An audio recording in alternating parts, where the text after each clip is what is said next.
벌써 이제 4월 포트폴리오를 구성해야 되는데 사실상 이번 3월 포트폴리오의 구성이 그렇게까지 나쁘지 않았습니다.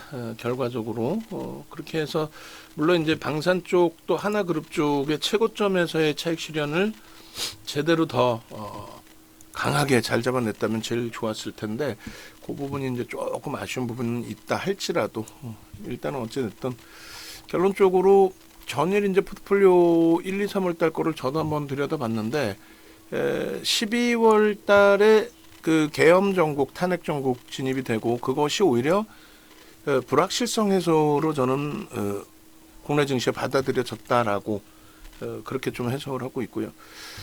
12월 말 대비해서 어제 장중 기준인데 유가증권 시장이 9.69% 돌려놨고 12월 말 종가 대비 그러니까 12월 28일이죠. 28일이 이제 폐장일이었고요. 그리고 12월 역시 이제 28일 종가 대비해서 일단 계좌 손익은 14.68이에요. 레인보우 로보틱스 포함되어 있는 가운데 레인보우 로보틱스의 비중이 이렇게 높지는 않기 때문에 사실상 시장 수익률은 그래도 넘겼다. 삼성전자, 하이닉스 기준에서. 그리고 1월 말에 종가 기준에서도 일단 2월 포트가 시장 대비해서 그렇게 나쁘진 않습니다. 1월 말 대비 2월 달 좀 주춤거리는 흐름이 있었는데 일단은 시장 4.55% 올라올 때 역시나 삼성전자, 하이닉스, 현대차입니다. 오히려 KB금융은 오히려 좀 많이 미끄러진 어제 종가의 기준이 되겠죠. 그리고 네이버 같은 경우도 아쉽게도 레인보우 로보틱스는 뭐 차익 실현 기가 막히게 잘 하고 빠져나온 거니까 저것은 의미가 없어요. 차익 실현을 잘 하고 나왔기 때문에 어찌됐든 뭐 전체 계좌 손익에 레인보우가 미친 영향은 제한적이에요. 오히려 이제 고점 차익 실현한 걸 따지면은 시장 대비 2배 정도 수익률이 형성이 돼 있겠죠. 제일 중요한 거는 3월 포트입니다. 3월 포트폴리오가 3.91이 형성돼 있어요. 어제까지 기준에. 결론적으로 이제 오늘 원체 하이닉스 현대차가 미끄러져서 계좌 수익률도 좀 훼손이 되긴 했을 텐데 그래도 시장 수익률 대비해서는 2배 이상 정도가 되리라 생각을 합니다. 보시면 가장 싫어하는 일반적인 분들이 여러분들은 아니에요.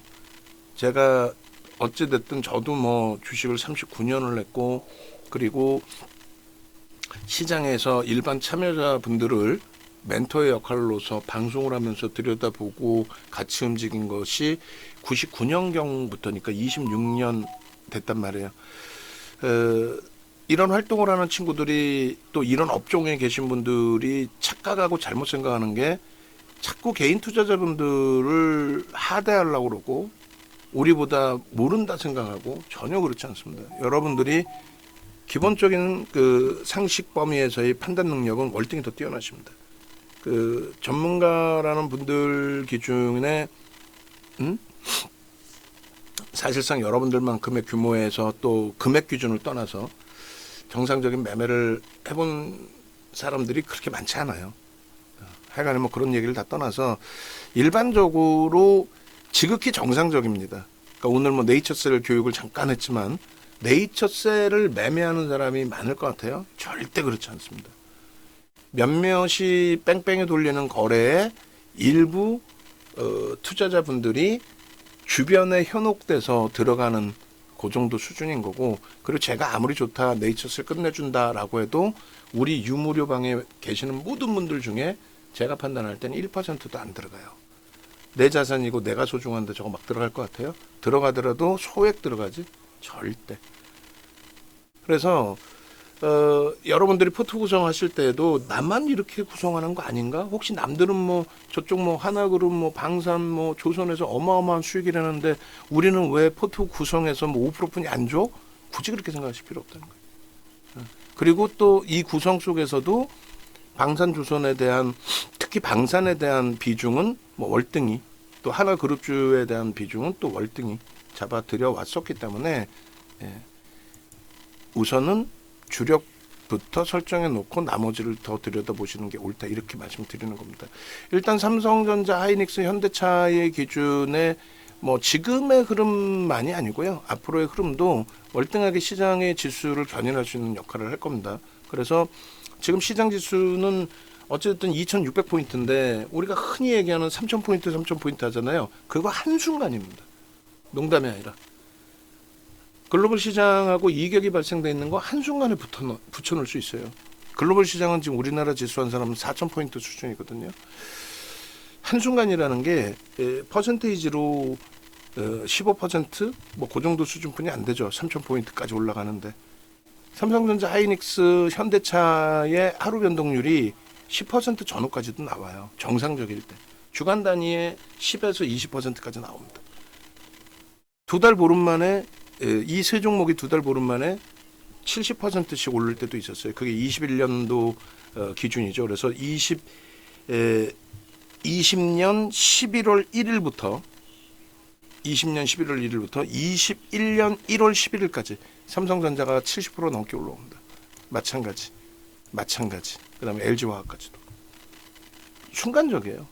지금의 위치도 이제 그런 위치가 될 수 있고 뭐 그런 순간적인 수익을 내겠다의 개념이 아니라 상상을 초월하는 이제 저평가 상태에 놓여져 있는 위치이기 때문에 그런 맥락에서 이해하고 보자. 그래서 이 비중을 명확히 보셔야 됩니다. 많이 줄여서 이 정도인데 지금 다시 회귀시킬 거예요. 그 비중을 좀 더 늘리는 것도 고려를 할 겁니다. 그래서 일단은 우리 이제 주력 포트폴리오의 기준 설정 범위인데 그 영상을 어차피 다 보실 거니까 이제 뭐 옆에다가만 설명을 드려놓을게요. 오늘 전체 그 불기둥방에는 문자 안 나왔어요. 검색기 종목이 안 떠. 네이처셀 하나 떴는데 뭐 쟤를 문자 내보내긴 그랬고. 그리고 여기다 가로하고 4월이라고 해놓을게요. 그래서 이 기준이 제가 좀 글씨가 좀 서투른데 요 기준에 가로하고 삼성전자를 30%로 가져갈 수 있습니다. 그리고 하이닉스는 25% 그대로 유지. 그리고 현대차도 25%로 확대하고 싶어요 지금. 일단 한번 써보자고. 저도 미리 계산은 안 해봤어요. 네이버를 아쉽지만 5%. 이렇게. 그렇게 하면 이제 이게 85입니다. 그다음 두산에너빌리티 10% 그럼 95예요. 그럼 나머지 이제 5%를 뭘 넣을 거냐의 기준이 되는데 얘네 둘을 뺄 겁니다.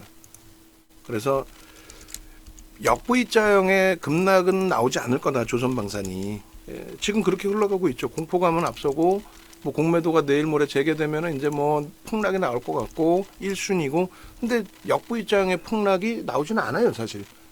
그 내용에 대해서는 왜 그런지에 대해서는 뭐 어마어마하게 설명을 드려왔었고 그럼 여기까지가 어떻게 돼요? 여기까지가 95입니다. 근데 지금 욕심은 하나비전하고 이수베타시스를 둘 다 넣고 싶은 거야. 하나비전은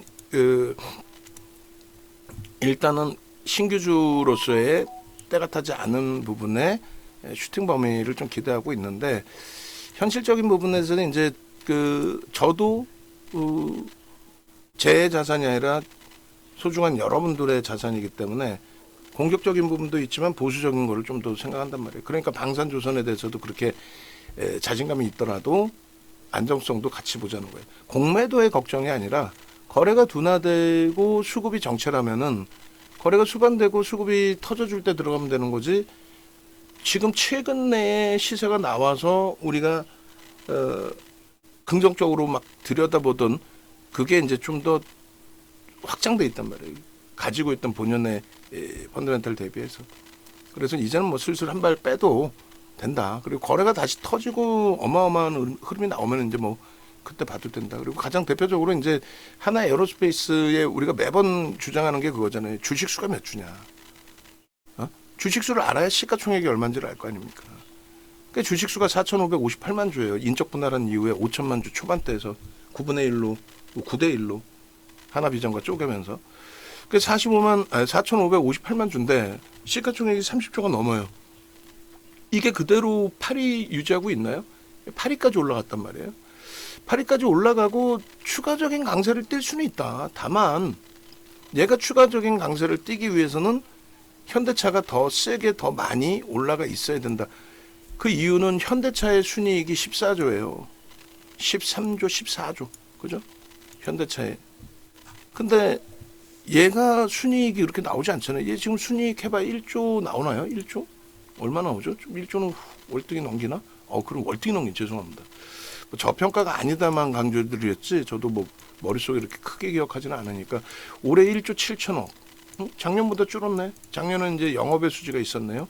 1조 7천억 내년에 2조인데 그리고 30조예요 시가총액이. 근데 그 현대차 같은 경우가 뭐 얘는 원래 무거워요. 원래 무거운 게 어딨어. 21년도에 그렇게 가볍게 움직였는데 얘 지금 실적이 영업이익이 15조 수준이었고 순이익이 13조 14조 수준이란 말이에요. 14조 이렇게.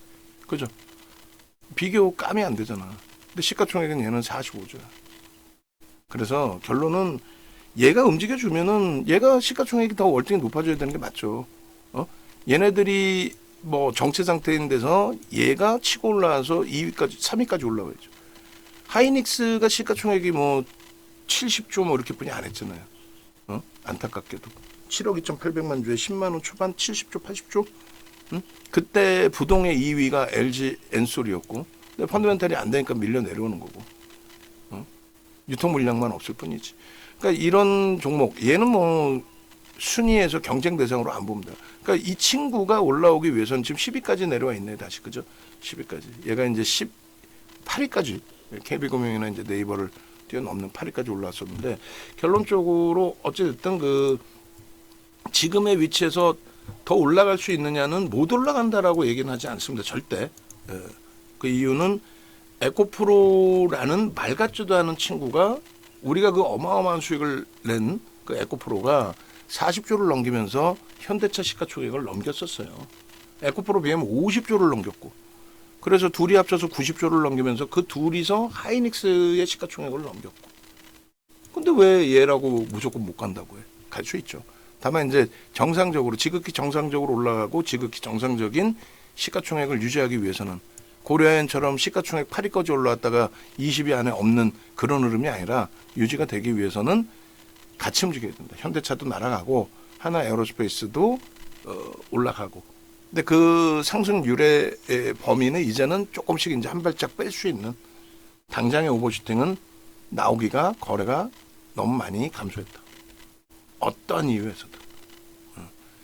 그렇게 놓고 보시면 됩니다. 그래서 그걸 이제 묶어놓은 게 요 하이닉스의 요 기준이에요. 그래서 25년도 이제 좀 이렇게 보시면 25년도 영업이익 순이익 전망치에 삼성전자 하이닉스 30조 원대 영업이익과 순이익 그리고 나머지 이제 현대차 기아에서 10조 원대 영업이익 순이익 그리고 하나 에어로스페이스는 사실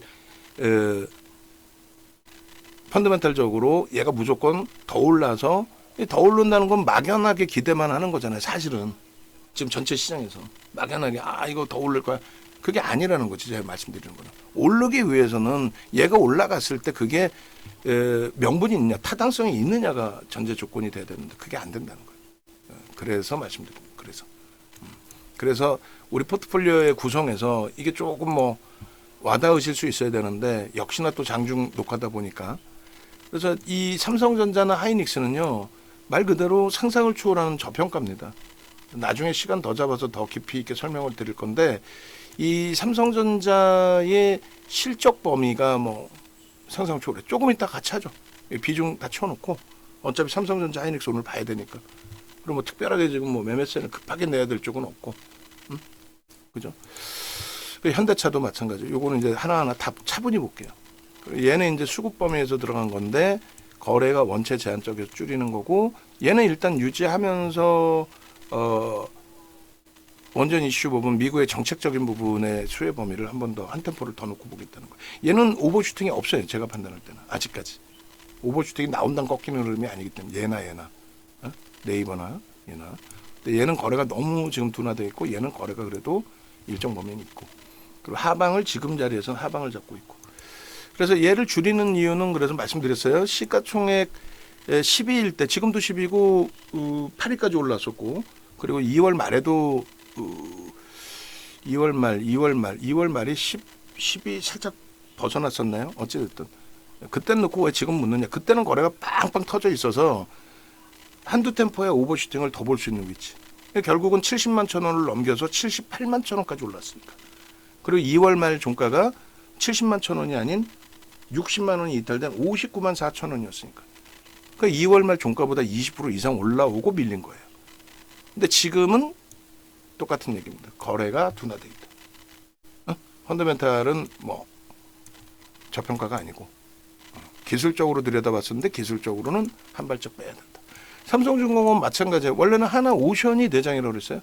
근데 얘를 넣은 이유는 우리가 하나에어로스페이스와 현대로템 그리고 또 하나에어로스페이스와 한국우주를 병행했던 그 내용이랑 똑같아요. 하나오션을 넣는 게 맞아요. 근데 하나그룹주를 두 개를 묶어서 넣긴 그래서 얘 삼성전자하고 삼성중공업하고의 업종은 완전히 다르죠. 근데 방산조선이 묶여서 움직인 데다가 하나그룹주들이 묶여서 움직였기 때문에 그래서 쪼개놓은 겁니다. 그래서 삼성중공업이에요. 그렇다고 얘가 나쁘냐? 그렇지 않죠. 하나오션하고의 스토리 말씀드렸잖아요. 11월 7일 날 하나오션 주식수 몇 주? 3억 500만 주. 삼성중공업 주식수 몇 주? 8억 8천만 주. 이때 당시에 삼성중공업 시가총액 11월 7일 날 얼마? 10조에서 왔다 갔다 했어요. 하나오션 3만 원 이하였죠. 10조 수준에서 왔다 갔다 했어요. 둘 다 스타트가 똑같아. 근데 얘는 시가총액이 27조까지 올라왔었고 그리고 얘는 시가총액이 12조 13조인가요? 지금 얼마 돼? 13조 14조? 월등한 차이죠. 그러니까 얘는 갔는데 얘는 못 갔으니까 얘가 앞으로 가겠다 그러진 않아요. 강하면 얘가 강합니다. 그리고 얘가 연동돼서 오겠지. 그리고 이제 간헐적으로 얘가 덜 움직인 부분에 대한 슈팅이 나올 수는 있어요. 근데 얘가 지금 못 갔, 얘보다 얘가 못 갔으니까 얘를 계속 갖고 오면 되겠다. 아니지. 만약에 여기서 쉬어가거나 꺾인다면 얘가 조정이 깊고 그 다음 얘도 조정이 깊고 더 올라가서 수익 내고가 아니라 왜? 펀드멘탈이 저평가가 아니기 때문에 그래요. 둘 다. 저평가가 아닌. 그래서 방산조선이 더 슈팅이 나올 거다라고 예상을 했는데 나와줬죠. 당연히 나와줬는데 얘는 조금 밋밋했습니다만 그렇다고 문제될 만큼은 아니에요. 주력에서는 빼지만 들여다보다가 가격 반발력 또 고점 돌파 시도가 나오는데 거래가 제한적이면 그때 뭐 차익 실현 손절보다는 차익 실현 그렇게 대처하면 될 것 같아요. 그리고 오늘 압축보다는 유지하면서의 전략 부분만 설정해도 될 것 같습니다. 그렇게 해서 여기에 새로 넣을 거는 뜬금없다 할 수 있는데 이수배터시스 조금 전에 이제 그러니까 우리 IT 쪽으로 집중을 할 거예요. 자동차는 아예 현대차의 5%를 다시 늘려놓고 현대차가 슈팅이 나와야 나머지가 가는 거예요. 기아, 변동률의 차이는 있지만 뭐 기아 또 현대모비스, 현대글로비스, HL만도 뭐 이런 식으로 현대차가 못 가는데 나머지가 간다. 그거는 그렇지 않아요. 절대. 삼성전자 하이닉스가 못 가는데 한미반도체 간다. 말 같지도 않은 소리예요. 그러니까 한미반도체에 대한 대처가 하나 비전이 있기 때문에 한미반도체가 다시 19만 원을 향해서 간다. 그것도 저는 볼 때 불가능해요. 하이닉스나 삼성전자가 사상 최대치 사상 최대치 신고가 랠리가 굉장히 강해지면 모를까. 이수베타시스의 경우는 간단하게 이제 조금 이따 뒤에서 말씀드리겠지만은 12월 13일 이후에 그러니까 증자 관련해서 대그룹들 중에서도 몇몇 뭐 두산그룹이라든가 이런 몇몇 또 하나도 솔직히 얘기하면은 나쁜 짓거리 한 거죠. 그잖아. 대규모 증자 범위의 기준에 이수베타시스도 도덕성적인 측면에서 자유롭지 못합니다. 뜬금없는 사업 부분에 돈 투자해서 그럼 결국은 그건 대주주 거잖아 또. 어쨌든 그때 이후에 그 주가에 6만 원까지 넘겼던 주가가 이제 많이 휘청됐는데 저평가는 아닙니다만 외국기관 쌍끌이 매수가 많아요. 또 요것도 이제 부연 설명하면은 삼성전자, 하이닉스, 현대차처럼 유통 물량이 없는 상태의 매수 강도 들어온 거하고 이수베타시스 같은 경우에 대주주 35%, 외국인 15% 요 정도 수준에서 쌍끌이 순매수 10%대 들어온 거 그거는 차이가 좀 납니다. 그렇다 손 치더라도 지금 가격이면은 프리미엄이 그렇게 높지 않아서 얘를 5% 정도 수준에서는 넣을 수 있다. 방산과 조선에서 일단은 한 발짝을 뺀다면, 그러니까 로봇부터죠. 올해 들어서는 로봇과 방산과 조선. 작년부터 따진다면 전력기기, HD, 현대, 일렉트릭에서 한 발짝 빼고 로봇 빼고 방산 조선에서 발을 뺐다면, 그러면 이제 HD, 현대, 일렉에서 발을 뺀 거에 기준에서는 두산 에너빌리티가 대체가 된 거고 정책주로서의. 그다음 로봇주의 경우는 이제 변동성의 기준이 형성이 되는 건데 IT로 우리가 잡고 있는 거고. 방산조선을 빼서 그것도 역시 IT 쪽에 삼성전자 비중, 이스페타시스 비중을 늘리겠다. 네이버 같은 경우도 수급이 원체 긍정적이지만은 지금 뭐 거래가 제한적이니까 그렇다면 이 부분도 추후에 다시 보겠다. 그래서 일단은 한 번에 빼지 않고 5%인데 월말까지 효과가 아니라 월말까지 보면서 얘를 싹 뺄 수도 있어요. 그럼 종목은 몇 개 남냐면 3개, 4개, 5개가 남을 수 있습니다. 최대 6종목인 거예요. 7종목까지 안 가져갑니다. 최대 6, 그리고 5종목일 수 있다. 그리고 그게 오히려 수익이다. 그게 수익이 난다면.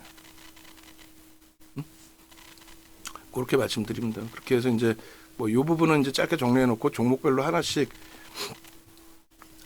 너무 깊게 보면 시간이 많이 걸릴 테니까 전체적으로 아우러서 좀 말씀드릴게요. 엔비디아 설명드리면서 이제 하이닉스, 그 다음에 삼성전자의 기준, 그다음에 현대차를 지금 윤정도가 다소 흥분하면서 보는 이유, 기술적으로 이제 다시 또 움직일 수 있는 위치가 됐으니까. 그리고 이스페타시스 간단하게 또 보여드리는 기준, 그 다음에 포스코 그룹주들을 압축할까 고민을 했는데 일단은 말일까지 유지하면서 추이 범위를 다시 한번 더 보겠습니다. 삼성전자가 지금 62,100원까지 고점을 형성을 했어요. 좀 고무적인 일인 거고, 그리고 30%로 이제 주력 바꿀 수 있다라는 부분 미리 넣어두고요. 그죠? 지금부터 슬슬 움직이셔도 상관없어요. 그리고 하이닉스 25%, 그럼 반도체가 55%가 되는 거예요. IT가 이스페타시스까지 60%가 되는 거고, 하이닉스도 사실 이번에 이제 21만 9,500원 찍고 21만 원이 또 깨져서 짜증스럽긴 한데 시장 3,300하고 굉장히 많이 떨어져 있죠. 근데 하이닉스는 사상 최대치 신고가 내고 그 사상 최대치 신고가 수준까지 또 움직이고 있단 말이에요. 25만 원이 채 안 돼요, 사상 최대치가. 근데 이번에 22만 원까지 올라온 거니까 3만 원이면은 15%가 안 되잖아요. 13%? 14%? 시장은요. 에이, 택도 없지. 그래서 절대 약한 게 아니에요. 굉장히 강합니다. 그런데 글로벌 시장 대비해서 너무 이제 국내 증시 자체가 약세다 보니 아쉬웠던 부분이 있는데 그게 해소되는 국면. 현대차도 마찬가지예요. 좀 굉장히 뭐 짜증스럽게 또 많이 미끄러졌는데 23만 6천 원까지 올랐어요. 23만 6천 원. 그러면은 사상 최대치 고점을 넘기고 30만 원 수준까지 올랐잖아요. 29만 9,500원. 그러니까 30만 원 잡고 6만 4천 원이 모자랐던 거예요. 6만 4천 원. 그거 한 20%대인데 지금의 거래라면은 쉽게 치고 들어올릴 수 있는 위치가 된다라는 거죠. 조금 이따 한번 같이 볼 거고. 그래서 얘도 주력의 기준의 25%의 설정 범위를 가져갈 거다. 25%. 좀 어지러운데? 약을 한 주먹을 너무 많이 먹었나? 아닌데, 아까 멀쩡했는데. 얘도 25%로 늘릴 겁니다. 그렇게 되면 이제 이 세 종목의 기준이 80%가 되는 거죠. 기존에 우리가 꽉 채웠던 것처럼. 너무 많지 않나요? 아니야, 얘들이 수익이 난다니까. 방산에서 겪어보셨잖아. 하나 에어로스페이스가 가장 강하게 날아가니까 현대로템, 한국항공우주가 쫓아온 거지. 예? 마찬가지 조선도 그렇게 보시고, 얘가 조금 안타깝지만 이제 가로하고 5%예요. 가로하고. 그래서 지금 당장 바꿔야 되나요? 월말에 바꾸셔도 되는데 슬슬 준비하셔도 된다라는 거예요. 오늘 네이버가 3%대 조정인데 예를 들어서 네이버의 그 조정에 현대차나 하이닉스로 수평이동 할 수 있잖아요. 비슷한 낙폭이니까. 예를 든다면. 그런 식으로 슬슬 움직여 놓으셔도 상관없습니다. 그리고 두사이너빌리티는 일단 유지할 거예요. 그래서 IT 자동차 이외에 얘를 유지하는 거는 말씀드린 것처럼 미국의 정책주로 보겠다는 거예요. 미국에서 원전을 쓰겠다잖아. 에너지 정책에 있어서 신재생 에너지는 이제 뭐 민주당 쪽의 기준이라고 한다면 미국 쪽의 기준에 전통 뭐 석유라든가 뭐 석탄이라든가 전통 에너지 부분을 화석 에너지를 오염 때문에 대기 오염 뭐라 그래야 돼요? 친환경 문제 때문에 못 쓰게 한다. 못 쓰게 하는 거 규제하는 건 좋은데 너무 과한 규제는 아니지 않느냐가 공화당이에요.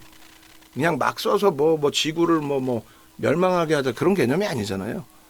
정책의 기준인 건데 어찌됐든 지금 이제 그 공화당 쪽은 원전 쪽을 사용하겠다의 개념이니까 그 가장 또 밑바탕 돼 있는 부분이 AI 쪽 데이터 센터 관련해서죠. 그 AI 쪽이 여전히 뭐 미국 증시에서는 제일 강하니까. 그래서 지금 저쪽 원고에도 좀 써놔야 되는데 원고 기준에 미증시 글로벌 증시 비교 차트.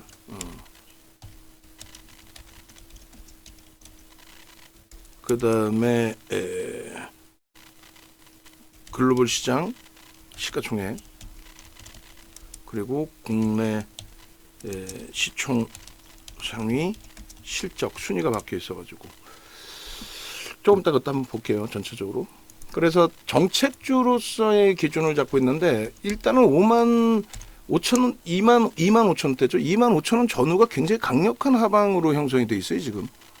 그 자리만 내려오면은 이제 뭐 수급도 추가적으로 물량이 나오기보다는 제한적으로. 뭐 기분 같아서는 욕심 같아서는 빠르게 지금 3만 원 넘겨주기를 원하고 있는데 이슈 범위는 가지고 있는 상태고 오늘은 그나마도 프로그램 매도가 2만 6천 원 이하에서는 제한적으로 하방에서는 또 물량을 받는 그런 모습이 있네요. 그래서 미국의 정책주로 기준을 잡습니다. 그러니까 오버슈팅이 크게 나왔다고 보지 않고 있고 좀 더 차트 하나씩 볼게요. 그리고 이제 우리 하나 에어로스페이스는 제가 볼 때는 얘가 급락이 나올 가능성이 없다라는 거지. 급락이 나올 가능성이 없어요. 다만 기존에 이제 올해 들어서의 그 이 짧은 구간 동안에 엄청난 슈팅 34만 원에서 78만 원까지 그것도 그냥 소형 잡주들 움직이는 개념이 아니라 시가총액 8위까지 올랐잖아요. 그러니까 펀더멘탈적인 부분을 안 볼 수가 없다고.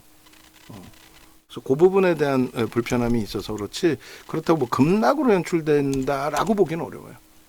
그런 맥락에 좀 이해를 하시고 삼성중공업도 일단은 비중을 뺄 가능성이 있습니다. 그렇게 해서 이거 다 이렇게 가로해 놓고 넣어놓을게요. 문자 받으시는 분들은 이게 뭐지? 뭔데 뭐 10% 이게 뭐지? 하실 수 있는데 뭐 어쩔 수 없지. 영상을 보셔야 뭐 이 내용을 아시겠죠. 방산 쪽에 제로 4월 기준 주력의 기준에서 제로라는 거지, 그죠? 매매는 계속 그 비중을 가지고 가면서 적절한 시점에 비중을 조절을 하겠다. 그렇게 이해해 주시면 될 것 같아요. 제로. 그러니까 외부에 계신 분들도 뭐 이 영상을 끝까지 다 보실지 모르겠어. 그리고 우리 내부에 계신 분들도 야 이거 나는 돈 내고 듣는데 왜 외부는 다 공짜로 듣게 해줘. 듣지도 않아요. 클릭수도 안 나와. 듣지도 않고 듣는다고 하지도 않고 그리고 이제 그 접속 시간 보면은 몇 분 듣다가 안 들어. 네이처셀 어떻게 해요? 그거나 듣고 계시지. 외부에 계신 분들은. 포스코 홀딩스하고 포스코 인터내셔널하고 포스코 DX가 거래 대금이 계속 이렇게 정체 상태 또 주가가 눌려 있는 상태 여기서 벗어나지 못한다면 압축을 할 건데 압축을 하면은 그냥 뭐 무조건적으로 포스코 홀딩스가 시가총액이 더 크니까 그런 개념은 아니에요. 포스코 DX가 월등할 것 같은 글로 가죠. 또 인터내셔널이 월등할 것 같은 글로 가고. 근데 어차피 포스코 그룹주 전체를 묶어서 정책적으로 본다. 미국의 엘라스카 개발하고 뭐 LNG 그 내용들에 대해서 분명히 말씀드리지만 기업들에 대해서는 리스크가 굉장히 커진다. 부정적인 해석이 월등히 많다. 그럼에도 불구하고 포스코 그룹주들을 보는 이유는 2차 전지가 아닙니다. 엘라스카 LNG 이거 관련된 내용에서 보는 이유는 어차피 미국의 강압에 의해서 진행되는 흐름이라면 긍정적으로 묘사하자라는 게 포스코 그룹인 것 같아요. 포스코 그룹뿐만 아니라 이제 여러 군데에서 다 LNG 개발 관련해서 이제 압박을 받고는 있는데 포스코 그룹은 아예 대놓고 이거 굉장히 좋은 기회야 이런 식으로 이제 표명을 하고 있죠. 그렇게 되면서 수급이나 단기 수급이나 이런 것도 부정적이지 않았고 지금 추이 추세도 나쁘지 않고. 그러니까 요거 이제 다 설명하고 나서 간단히 구도 설명하고 나서 차트 부분을 역순으로 볼게요. 종목별로. 왜냐하면 이제 주력 삼성전자, 하이닉스, 현대차를 좀 더 깊게 봐야 되니까. 그래서 일단은 얘네를 묶어서 보는데 아니다. 제 생각이 아닌 것 같다. 틀린 것 같다. 그러면 압축을 할 거예요. 1단계로. 그 다음 범위에 적절한 구간에서 비중을 좀 조절을 하는 그런 식으로 대처를 할 겁니다. 됐죠. 그리고 이제 그 공식적인 부분에 있어서는 그러니까 뭐 예를 든다면 이거죠. 포트폴리오 구성에 있어서 뭐 하나비전 같은 경우에도 3월 20일 날 정리 청산 기준도 잡아드렸던 변동률이 원체 클 때.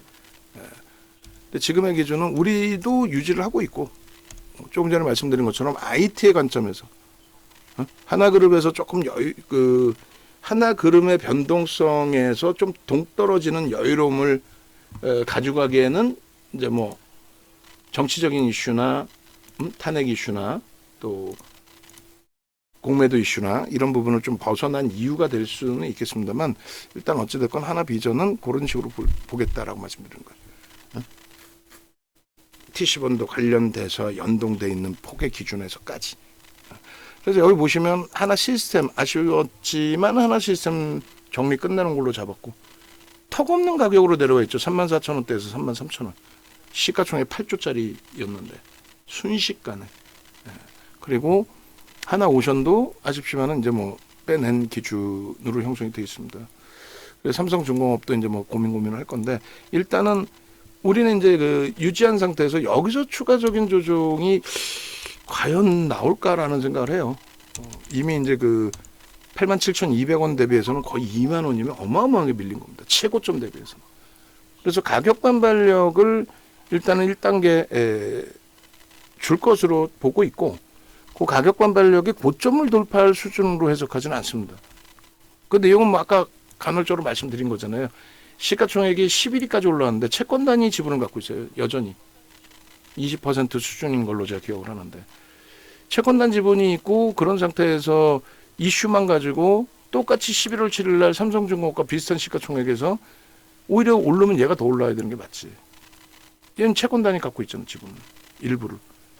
근데 얘가 더 많이 올랐단 말이에요. 그 이제 이슈 범위나 하나그룹주 전체의 이슈 다 포함해서요. 그래서 여기서 시가총액 10위 안으로 얘가 들어온다. 이런 거는 저로서는 좀 제한적이라고 봐요. 똑같은 얘기인데 2월 말에 3월 기준으로 넘어올 때 갖고 온 기준은 오버슈팅이 나올 수 있는 거래가 터져 있던 시기. 지금은요. 이제는 소강 상태로 접어들고 있잖아요. 점진적으로 계속. 그래서 얘도 조금 이제 정리를 할 겁니다. 정리를 할 건데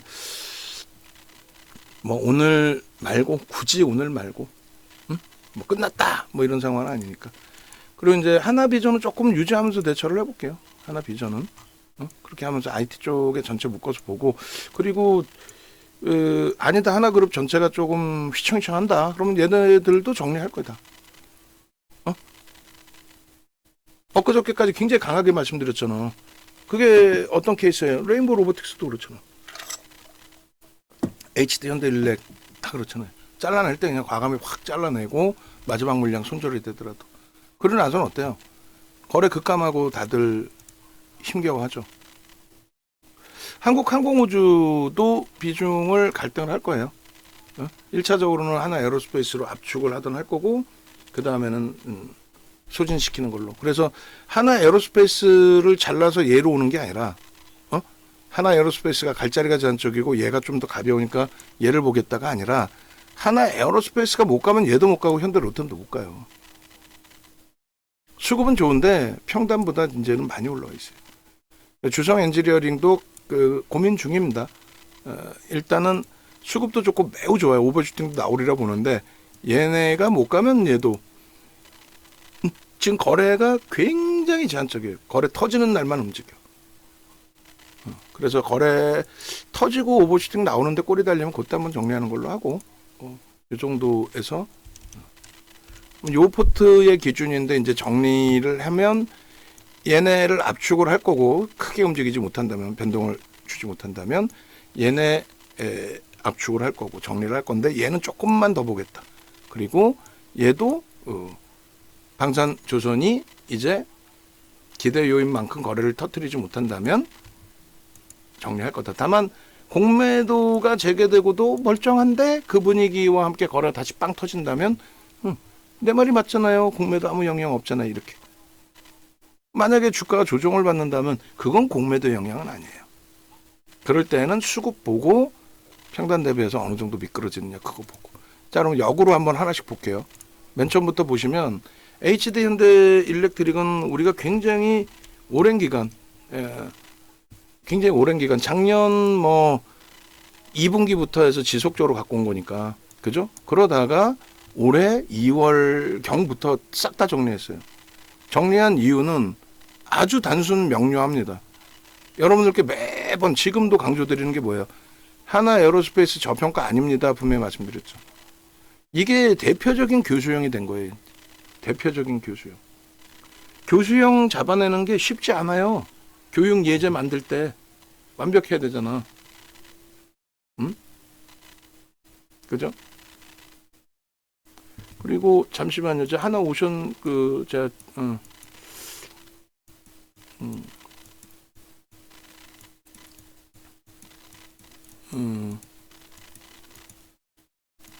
오늘 종가에 일단은 어이구 비중이 좀 있으시구나. 비중이 있으시구나. 하나 오션 좀 있다 그러면 좀 더 깊이 있게 볼게요. 저도 어차피 종목별로 다 보면은 미련을 가져요. 근데 가급적이면 객관적인 부분으로 해서 대처를 해드릴게요. 아 오케이 알겠습니다. 네, 지금 누구라고 말씀 안 드렸었죠? 네. 그러니까 종목이나 이런 거 AS 받으실 때 내가 누군지 노출되는 게 좀 불편하다 하시면 말씀해 주세요. 그러면 굳이 제가 누구시라고 말씀드릴 이유는 없으니까. 그래서 현대일렉트릭의 경우에 미국의 정책주로서 굉장히 강력하게 여러분들께 설정을 해드렸고, 솔직하게 말씀드리면 우리는 여기서부터 들어간 게 아니에요. 이땐 검색해 떠서 간헐적으로 들어갔을지언정 실질 들어간 거는 이럴 때 다 들어간 거죠, 사실은. 그리고 이런 수익을 냈고 꼬리 달릴 때 중간중간 한 번씩 정리했고, 이건 과하다 설정을 했고, 근데 이 정도 수준이 아니라 이 정도까지 지금 물량이 터져 나오는데, 거래도 원래도 없었는데 외국계 위주로 매수를 했는데 그게 다 쏟아진 거란 말이에요. 그래서 뭐 31%나 밀렸단 말이에요. 그래서 여기선 추가적으로 조정받는 건 제한적이다라고 해석은 합니다만, 가격 반발력을 보려고 얘를 굳이 들어갈 필요가 있을까? 이런 시세를 낼 때 들어가는 거지. 이런 시세를 내줄 때 들어가는 거지. 가격 반발력을 내주는데 들어갈 이유는 없다. 다만 여기서도 수급이 더 들어오면서 슈팅이 나와주니까 따라붙는 기준인 거지. 결론은 이게 이제 교수형이 된 거고, 당분간 또 앞으로 얘를 들어갈 가능성은 제한적입니다, 저는. 그래서 미국의 정책 기준에서 이제 민주당 정부에서 공화당으로 넘어오면서 변압기기 이런 거 다 계속해서 바꿔주겠다고는 하지만, 거기에 좀 더 핵심되는 거는 말씀드린 이제 원전 관련해서 투자 이너빌리티 쪽의 이슈 범위를 조금 더 미국의 정책주에 가까운 쪽으로 설정을 해서 들여다보겠다, 그 말씀 드리는 거고, 두 번째로 이제 레인보우 로보틱스인데, 얘도 우리가 굉장히 강력하게 1, 2월 달에 전략을 설정을 했고, 12월 달에 들어갔을 때는 그거는 검색에 떠서 이제 12월 달에 12월 24일 날 14만 원대, 그 다음에 12월 28일 날 14만 원대. 근데 그때는 거래대금 좀 그나마 순위 한 6위, 7위 했나요? 28일 날 마지막 폐장일 때. 근데 거래가 6위, 7위까지 올라왔는데도 굉장히 적었어요. 작년 폐장일은 거래대금이 급감을 했습니다. 매번 폐장일 때마다 급감하지는 않아요. 작년에 급감을 한 건데, 결론적으로 이제 지분 행사를 또 했죠. 콜옵션 행사하면서 이제 지분 신고 삼성전자가 해주다 보니까 저는 한 15% 뜨고 시작할 줄 알았더니 상한가로 뭐 직행을 해버렸어요. 그리고 1월 3일 날 거래를 1조를 터뜨리면서 20만 원대 공방이 있었고, 잘 먹은 거지 사실. 잘 잡은 거죠. 그렇게 해서 이제 수익을 잡아냈는데, 엄청난 매집이 들어온 게 아니에요. 굉장히 많이 물량이 들어온 것 같지만 이게 엄청난 매집이 들어온 것도 아니고, 또 수급이 꼬였고, 거래는 급감했고, 1조까지 터지던 애가 1조까지 터지던 애가 하루에 거래대금이 뭐 10분의 1 토막, 20분의 1 토막 뭐 이런 식으로 줄어버렸으니까, 그러니까 들여다보기가 어려워진 거죠. 24만 주면 얼마야? 500억? 응? 그죠? 그러니까 얘도 역부입장은 없습니다라고 이제 표현을 드렸는데, 여기서 맴돌고, 결론은 여기서 맴돌고, 이 급등 이후에 여기서 맴돌고 무너져 내리면서, 원래는 요 정도 범위에서 이렇게 한 번씩 흘러가 줘야 되는데, 원체 이제 펀드멘탈도 원체 안 되고, 펀드멘탈 자체가 안 되잖아요, 사실. 삼성전자가 1대 주주로 올라섰다. 그거 보시면은 잘 보세요. 에이테크 솔루션 2대 주주예요. 시가총액이 600억이에요. 600억. 삼성전자가 2대 주주인데. 예? 뭐 삼성전자가 대주주라고 주가가 올라왔는데 그거 아니라니까 절대. 근데 이제 레인보우가 강하다 보니까 그 당시에 그런 뭐라 그래야 돼요? 그런 해석들이 이제 뭐 시장에서 많았는데 그나마 저평가 아닙니다라는 강조를 드리고 계속 지속을 해오다 보니 마지막 자락에서 마지막 물량은 뭐 손절이 됐다 할지라도 그래도 그나마도 뭐 잘 빠져나왔다라고 생각을 하고 있고요. 뭐 2월 요 정도쯤인가요? 요 정도쯤인가요? 여긴가요? 요 정도쯤에서 나왔으니까. 결국은 되돌아보니까 이제 역시나 거래가 없어지는구나 급격히. 거래대금 보시면 완전히 눈에 띄죠. 나머지 부분도 그래서 같은 해석을 해드리려고 말씀을 드리는 거예요. 하나오션은 여전히 지금 아직까지는 거래대금이 7상위에 놓여져 있어요. 6위 뭐 이 정도 있기 때문에 아주 뭐 급격하게 설정하실 필요는 없습니다만 요 이제 비중이 높으신 분들 입장에서는 좀 주의는 하셔야겠죠. 비중이 높으신 분들 입장에서는. 얘는 유통 물량도 채권단 지분까지 이제 포함되어 있는 거라서 많지는 않아요. 대신에 수급도 메이저가 그렇게 뭐 공격적으로 매수하는 그런 기준도 되지는 않습니다. 그 손바뀜 속에서 이제 액티브 쪽에 흐름들이 들어온 거죠. 수급 들어와서 올라간 거 아니죠, 얘들. 그죠? 수급 들어와서 올라간 거 아니잖아요. 그래서 수급의 논리, 순매수의 논리는 의미가 없어요. 결국은 이제 기술적으로는 거래대금인데 다시 한번 뭐 뒤에서 보겠다라는 말씀드리고 주력 포트폴리오에서만 이제 좀 순차적으로 보겠습니다. 주성 엔지니어링 같은 경우도 매우 좋은데 유통 물량이 많아요. 뭐 회사가 좋습니다부터 해서 얘도 뭐 인적 분할을 하네, 뭐 이슈, 뭐 실적 성장성, 안 좋은 게 어딨어. 미국 시장이 이렇게 좋은 흐름 속에서 눈에 띄게 수급이 들어왔거든요, 얘도. 근데 문제는 유통 물량이 많다라는 거지. 지금 외국인 대주주 합쳐가지고 이제 63% 일반적인 종목보다는 그래도 안정화돼 있어요. 근데 뭐 예를 들면 이런 기준이 될 수도 있죠. 여러 요건이 있는데 엄청난 수급이 들어온 이후에 수급은 정체인데 무너져요. 그리고 또 하나의 예를 들어드리면 JYP 엔터 매우 좋았는데 이거를 정리하고 나왔잖아요. 무슨 얘기냐면 JYP 엔터나 SM이나 YG 엔터나 이제 이런 쪽의 기준이 올해 그 10월 이후에 들어온 것만 저기 20% 들어온 겁니다.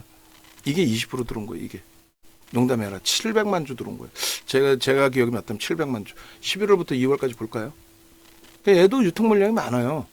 유통 물량이 사실 11월 1일부터 2월 말까지 냈다. 2월 말까지 누적 580만 주. 580만 주니까 20%까지는 안 되겠네. 그죠? 580만 주 들어와 있고 그리고 580만 주 그리고 그 앞에까지 하면 200만 주. 제가 왜 20%라고 생각을 했을까요?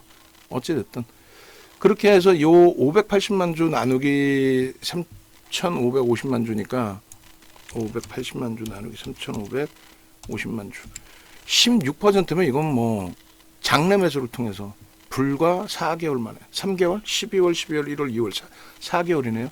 4개월 동안에 16%면은 상상을 초월한 매집이 된 겁니다. 그죠?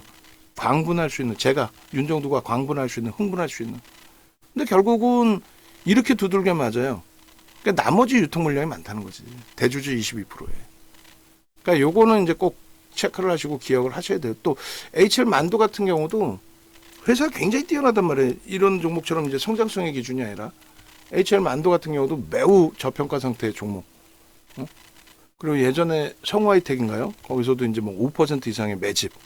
그렇게 들어오고 나서 주가가 계속 긍정적으로 유지되면 좋은데 수급은 들어왔는데도 그러지 못한 케이스들. 뭐 말도 안 되는 이런 흐름이 나와 있죠. HL 만도 같은 경우. 수급은 들어왔는데 이게 적지 않아요. 이게 한 5% 들어왔나? 작지 않습니다.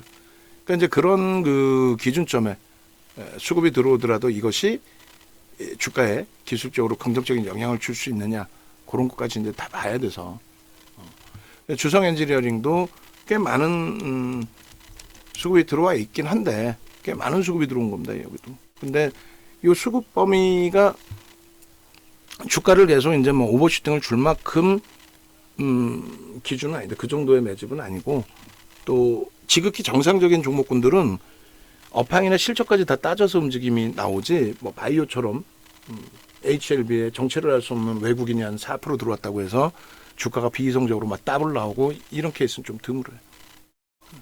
그래서 주성 엔지니어링 같은 경우 지금 이제 1차 매수가 나가고 2차 매수는 좀 멈춰 있는 상황인데 이게 이제 제일 불편한 거죠. 300만 주 터졌던 거래가 많이 급감합니다. 오늘은 뭐 한 50만 주, 60만 주 되려나요?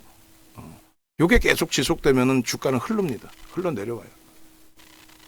그래서 거래가 더 터지는 시점까지는, 거래가 월등히 터지는 시점까지는 일단은 제한적으로 있는 물량을 굳이 뭐 순절할 이유는 없을 것 같고,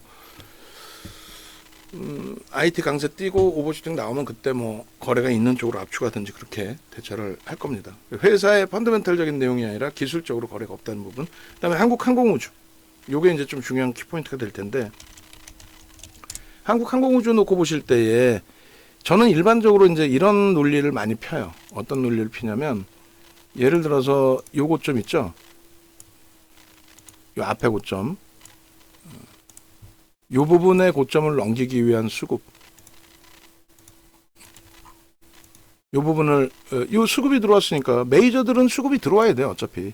이게 이제 몇 퍼센트냐가 가장 중요하고. 수급이 들어와서 이제 주가가 움직였는데 수급의 변화 없이 뭐 시장의 영향으로 이렇게. 이때 뭐 7월 고점 찍고 지수 자체가 밀렸으니까. 삼성전자, 하이닉스 급락하면서. 그러나서는 결국은 수급 논리다. 수급 더 들어오면서 오히려 앞에 고점을 넘긴다. 이렇게 돼요. 그리고 또 이렇게 무너져. 진짜 당황스럽죠, 이거. 수급의 변화도 없이 주가만 깨져. 이때 뭐예요? 11월 중순에 뭐 전쟁이 끝난다부터 해서 트럼프 리스크입니다. 호재가 아니라. 트럼프 리스크, 그 다음에 계엄 정국. 근데 수급은 멀쩡했단 말이야. 응? 그러고 나서 이렇게 수급이 부정적으로 형성되면서 밀렸기 때문에 얘가 아닌 당연히 하나 에어로스페이스 그리고 현대로템의 간헐적인. 그러놨는데 여기서 논리 때 어떻게 돼요? 결국은 또 수급 논리죠. 근데 여기서 중요한 거는 요 수급 속에서 방산주 전체도 봐야 되고 얘도 봐야 되고, 평단 자체가 여기에 형성되어 있는 이 평단 자체가 지극히 제한적일 거 아니에요. 이거는 기존에 있던 뭐 공매대차 상한 물량이 일부 포함되어 있을 수도 있고, 상품의 해지 물량도 있을 수 있고, 여러 가지가 포함되어 있습니다. 어마어마한 매집의 비율이 아니라는 거죠. 응? 왜? 요 앞전 수급도 있는 데다가 보시면 일본 기준에. 그러니까 이게 무슨 얘기를 하고자 하는 거냐면 요 고점을 넘겼는데 주가가 요 정도에 있는데 요 정도에 있는데 수급은 이렇게 들어와 있어. 근데 주가가 다시 꼬리 달렸는데도 수급은 여전히 긍정적이야. 와, 그러면 여기서부터 뭐 요 정도 범위를 잡아서 목표 주가 요 정도 설정하자. 근데 그게 아니라 요만큼 더 들어왔는데 이만큼의 오버슈팅이 나오고 유지돼서 계속 날아가면 괜찮은데 꼬리를 달고 내려왔어요. 응? 그러다 보니 야, 저것을 기술적으로 감싸 안고 돌릴까? 라고 했을 때 펀더멘털적으로는 저평가는 아니라는 거고. 저평가가 아닌데 어떤 명분으로 들어 올리지? 그럼 누적 수급인데 이들의 평균 단가 그럼 얼마지? 그리고 주봉으로 놓고 봤을 때 무지하게 뭐 때려 산 것 같은데 어마어마하게 산 것 같은데 월봉으로 보니까 요만큼 더 들어온 거야. 그렇게 해서 거래가 계속 수반되어져 있으면, 거래 대금으로 볼까요? 수반되어져 있으면 거래 대금으로 보는 이유 아시겠죠? 이제는 거래량하고 완전히 차이가 있어요. 거래가 여기보다 둔화된 것 같지만 오히려 거래 대금이 형성돼 있잖아요. 근데 지금 거래 대금 어때요? 급격히 둔화됐죠. 이때 요 초반의 흐름처럼. 거래량으로 볼 땐 그렇게 차이가 없는 것 같을 수 있지만 급격히 둔화되고 있잖아요. 그러니까 20% 밀렸다고 낙폭과대라고 볼 수 없는, 그러니까 펀더멘털적으로 낙폭과대라고 볼 수 없는 기준이 돼 있고, 기술적인 반발력을 놓고 보더라도 그럼 누군가가 거래를 터뜨리면서 좀 들어 올려줘야 되는데 수급은 일부 들어온다 할지라도 그게 엄청난 수급이 아니라는 거죠. 기울기의 각도도. 평균 단가도 한번 따져볼까? 여기만 따지면 평균 단가는 낮겠다. 그죠? 프리미엄 별로 없어 보이겠죠. 근데 월봉으로 따졌을 때 그럼 22년도 물량은, 또 24년도의 물량은 다 바닥에서 잡은 물량 아니야. 그러니까 지금 나와도 이상할 게 없다는 거야. 언제처럼? 요때처럼. 요때 이렇게 나온 것처럼. 그래서 한국항공우주 최근에 20%나 밀렸는데 20% 밀린 거 감안했을 때 수급은 오히려 나쁘지 않은데 주가만 밀렸네? 살까? 그러면 그거는 이제 단기 공략. 가능성. 가능하죠. 응? 슈팅 나오면 또 뭐 5%, 7%, 10% 이렇게 나올 수 있으니까. 그거는 이제 기대감이고 지금 거래가 없으니까. 무슨 말 이해되시죠? 그래서 일단 한 발짝 뒤에서 본다. 거래가 없어진 지가 벌써 일주일 넘어갑니다. 2주차 막 이렇게 되고 있어요. 그럼 똑같아요. 하나 에어로스페이스에 대한 기준도. 하나 에어로스페이스에 대한 기준도 똑같습니다. 다를 이유가 아예 없죠. 거래대금 빼고 나면 거래량 뭐 이게 뭔 차이지? 그죠? 거래대금으로 완벽하게 차이가 나요. 고점을 형성하고 있을 때 거래가 어마어마하게 터져 있다라는 거예요. 수급도 좀 더 들어와 있습니다. 수급도. 근데 그 수급 범위가 어마어마하게 추가적으로 들어온 게 아닌데 주가는 굉장히 가파르게 올라와 있잖아요. 그러니까 오버슈팅인 거지. 오버슈팅해서 계속 저게 유지되고 살아나야 되는데 펀더멘탈 대비, 시가총액 대비 여기서 더 오르면은 또다시 이제 8이 올라오고 8위에서 7위는 좀 시가총액 규모 차이가 있어요. 근데 8위까지 올라오는데 10%만 올라와도 8위까지 또 올라와요. 10%만 올라와도. 거기까지는 괜찮아. 그나마도 올라갔던 자리고. 근데 더 올라가면 7위까지 올라오면은 뭐 펀더멘털 대비 조금 불편해지기 시작하는 거야. 못 간다는 게 아니라. 그러니까 그렇게라도 가려면 어떻게 해야 돼? 거래 대금이 계속 터져야 된다니까요. 거래 대금이. 근데 얘도 일봉으로 보면은 어찌됐든 여기서 이제 과도한 뭐 개파락 뭐 증자 소식에 의한 뭐 과도한 조정이라기보다는 어찌됐건 거래가 터졌었고 그리고 수급이 그 이후로는 거래가 이제 급격히 둔화되어 있습니다. 거래가 급격히 둔화되어 있고 수급은 그냥 뭐 정체 상태로 보여집니다만 여기를 유지하려면 수급이 계속 들어와야 된다는 거지. 언제든 요 물량이 나갈 수도 있고 과거의 물량 30%를 21년 12월부터 선 거예요. 이 평단이 얼마겠어. 그죠? 위에서 손바뀜이 아무리 많았어도. 그래서 일단은 한 발짝 뒤에서 보자. 다음 달에도 뭐 공매도금 뭐건 그냥 뭐 굉장히 강해진다. 가끔씩 그런 얘기하는 분들이 있어요. 정치적인 부분이 여기서 반영돼 있지 않나요? 혹시 뭐 탄핵 관련해서 결과물이 미리 포출되지 않나요? 그걸 어떻게 알아? 그냥 시장에서 하는 얘기지. 이번 정부에서 하나그룹이 시가총액이 많이 커졌습니다. 유지가 되면은 하나그룹 날아갈 거고 뭐 탄핵이 뭐라 그래야 돼? 탄핵이 되면 뭐 어찌됐건 무너질 거고 그런 해석들도 있는데 그렇게 단순한 논리로만 움직이지는 않습니다. 시장이.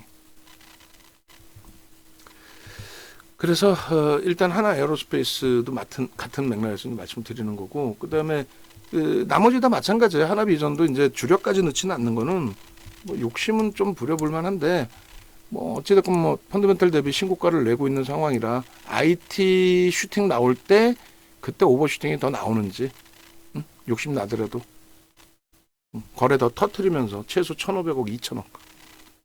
그럼 하루에 지금도 앞에 1,000만 주씩 막 터지고 막 움직인 것처럼 그렇게 움직여야 돼요. 상한가 간 날도 이날 뭐 거래가 8,000억씩 터진 거예요. 8,000억. 근데 지금 뭐 거래 얼마 1,000억 수준뿐이 안 되잖아. 그러니까 그때 당시에 이런 슈팅을 보기에는 지금 오늘 기준에서는 아니고 거래 터지는 날 좀 보자는 거고 방산조선 묶어서의 기준이 아니라 하나 그룹 주긴 하지만 IT 쪽의 기준에서도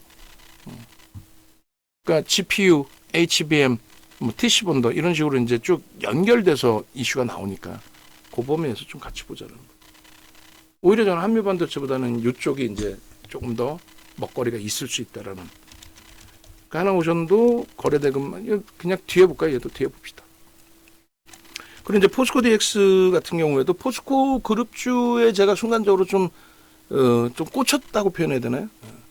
이제 이쪽의 기준도 요 흐름에서 거래가 둔화되고 있어요. 주간 단위에서 보시면 일봉으로도. 그러면 안 돼. 다시 터지면 들어가면 모를까.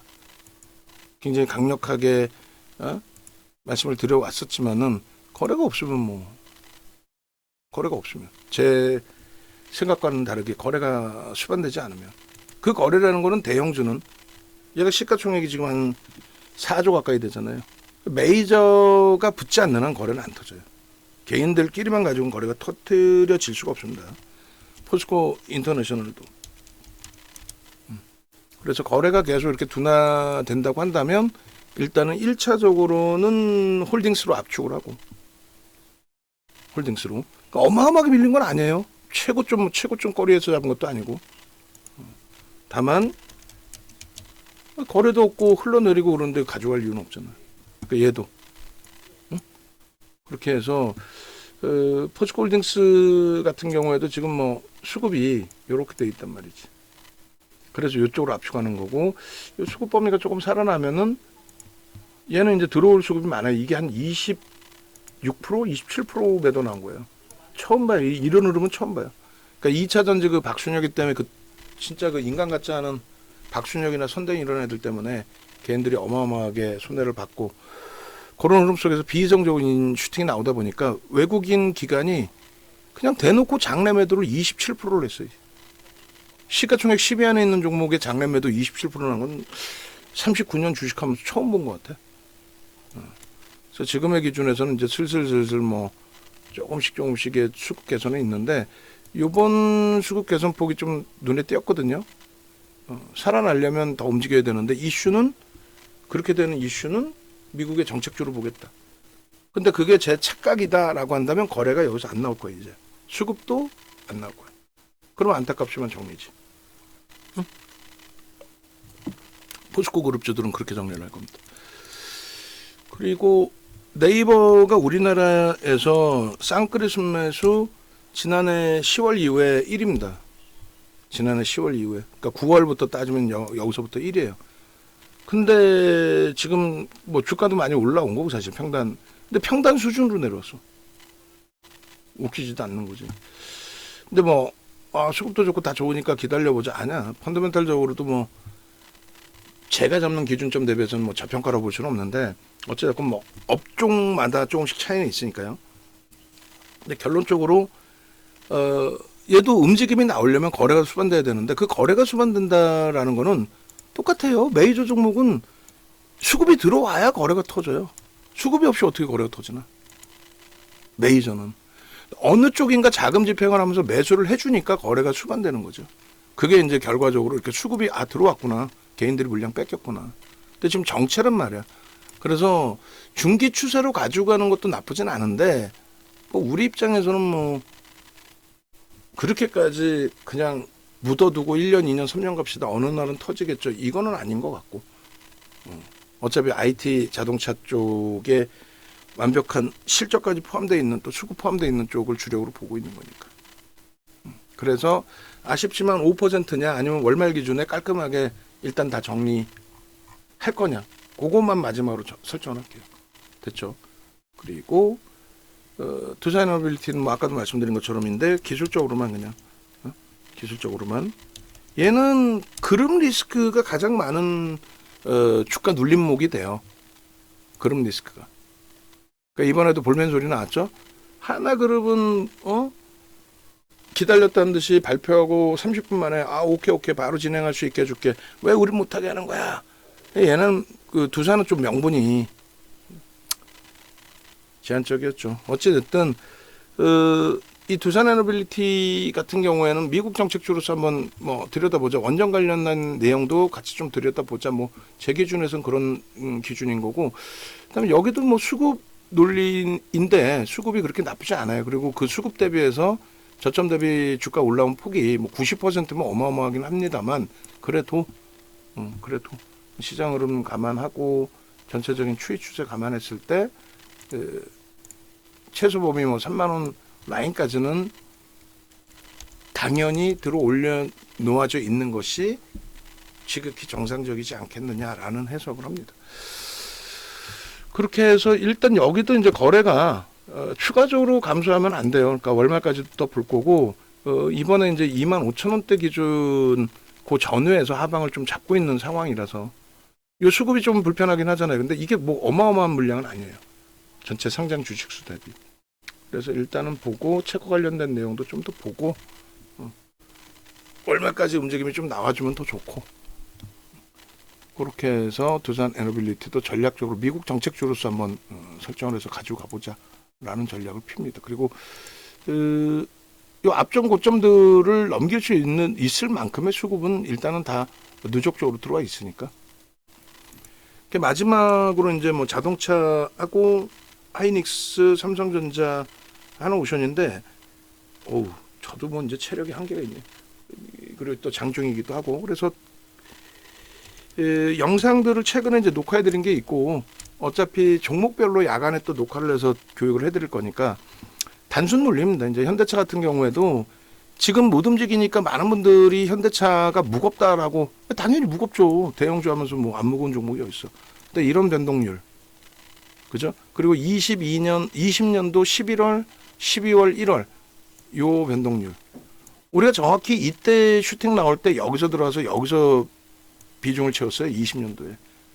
그 이전에는 20년 초반에는 20년 1월 달까지 IT를 갖고 있었고 사상 최대치 IT 삼성전자 하이닉스 차익 실현을 했고 거기서 나온 자금으로 삼성 바이오로직스 샀다가 보름인가 한 달 만에 전량 차익 실현했어요. 오버슈팅 크게 나와서. 그러고 나서 이제 네이버 들어갔는데 네이버도 조금 일찍 나왔습니다. 뭐 충분한 수익은 내긴 했지만 좀 일찍 나왔고 그 다음에 이제 주력주로 다시 IT 자동차 그리고 LG화학 2차 전지 2차 전지를 이때 채운 거죠. 2차 전지가 여러분들이 알고 계시는 23년 요때가 2차 전지가 아니에요. 2020년부터 테슬라가 10배 올라온 거죠. 응? 그때 2차 전지. 그래서 요 기준 보시면요. 요게 여기서도 2차 전지 그 전기차 묶음이에요, 사실은. 현대차가 애플과 함께 전기차를 뭐 만드네 뭐 이런 이슈 그런 보도 자료. 그래서 현대차도 이때 당시에 이렇게 땡겨 보시면 16만 원에서 얼마야? 상한가 저 더블 수준. 그러니까 70% 이상 올라온 겁니다. 11월 1일부터 1월 11일까지 70% 이상. 그 이후의 흐름인데 이때는 그런 이슈로 움직임이 나왔다면은 지금 20년도의 영업이익이 20년도 영업이익이 뭐 코로나도 끼고는 했지만 그때 2조 원대였을 거예요. 영업이익이. 그때 2조 원대. 예? 지금 영업이익 얼마나 15조 원 수준입니다. 올해만? 아니. 23년, 24년, 25년 전부 15조 원대예요. 이때가 2조 원 수준이었고. 그 다음 해가 4조 원대인가요? 6조인가? 4조인가? 응? 어마어마한 거죠. 지금 영업이익 개선폭이. 그러다 보니 여기서 이제 조정받을 때 기준은 이렇게 돼 있어요. 시장의 조정과 연동된 폭의 조정이니까 얘 자체적인 문제라기보다는 그러다가 이제 23년도의 변동성의 확장은 시장보다 월등히 컸거든요. 그 이유는 말씀드린 것처럼 15조의 이제 영업이익을 내주는 그런 관점이 되는데 정확히 6월, 7월까지 어마어마한 수급과 함께 어마어마한 오버슈팅이 나와줍니다. 하이닉스가 작년 상반기에 80% 올랐어요. 작년 상반기에 80%. 얘도 저점 대비 한 6, 70% 오른 거예요, 이게. 그리고 더 갈 자리에서 뭐가 있었어요? 더 갈 자리에 우리나라 24년 7월 삼성전자 하이닉스 현대차 고점 찍고 말 같지도 않은 조정이 나오기 시작합니다. 삼성전자에 문제가 있었어요? 1도 없었습니다.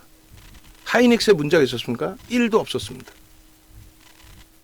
삼성전자 엔비디아 납품을 못하네. 삼성전자 엔비디아 납품하기 전에도 납품 뭐 안 하고 있을 때도 88,800원 찍었어. 실질적인 사상 최대치. 작년 7월에. 근데 바뀐 게 없는데 주가만 폭락을 한 거죠. 왜요? 정치적인 그리고 정책적인 불확실성. 그러니까 현대차도 수급 요만큼 나오고 뭐 많다면 많지만 제한적인 수급 속에 주가만 속단편으로 미친 듯이 밀린 겁니다. 실적 대비. 40조가 이탈도 됐었으니까. 영업이익이 15조, 순이익이 14조인데 PER이 3배? PER 3배가 안 나와. 얘를 통째로 인수하면은 3년 후면 순이익 통째로 내가 다 그냥 인수해버리면 3년 후면은 원금 다 뽑잖아요. 그 다음부터는 그냥 매년 순이익 14조씩 남고. 거래를 수반하고 지금 돌립니다. 거기에 수급이 들어온 거래죠. 당연히. 그냥의 이슈가 아니라. 그래서 미국 쪽에 이제 뭐 공장 증설하고 30조 원 투자하는 게 엄청난 호재냐. 그게 호재만 되겠어요, 그냥? 악재도 될 수 있지. 불편하잖아. 자금 조달 어떻게 할 것이냐부터 해서 여러 가지. 근데 관세 물린다 하니 그게 공화당의 정책인 거고 민주당으로 돌아서면 이제 또 그게 또 바뀌겠죠. 어찌됐든 그 불확실성 부분이 해소가 됐다는 거지. 그거 하나만을 뭐 호재다 악재다 이렇게 얘기할 수는 없어요. 불확실성 부분, 관세에 대한 불편한 부분들의 이슈가 좀 해소됐다. 그것을 메이저들이 긍정적으로 해석을 한다. 그리고 거래가 일단은 어떻게 해요? 거래가 터져줬다. 내일까지의 거래를 놓고 봤을 때 요 거래가 월등해져야 돼요. 수급도 월등해져야 됩니다. 그래서 만약에라도 제가 또 흥분해서 4월달 비중을 5% 늘려서 25%로 가져가는데 4월 한 달 내내 또 지지부진해주고 하루 거래량이 뭐 100만 주 미만, 50만 주, 40만 주, 30만 주 이러면 다시금 또 조금은 줄여야 돼요. 그래봐야 뭐 5% 줄이겠지만. 됐죠?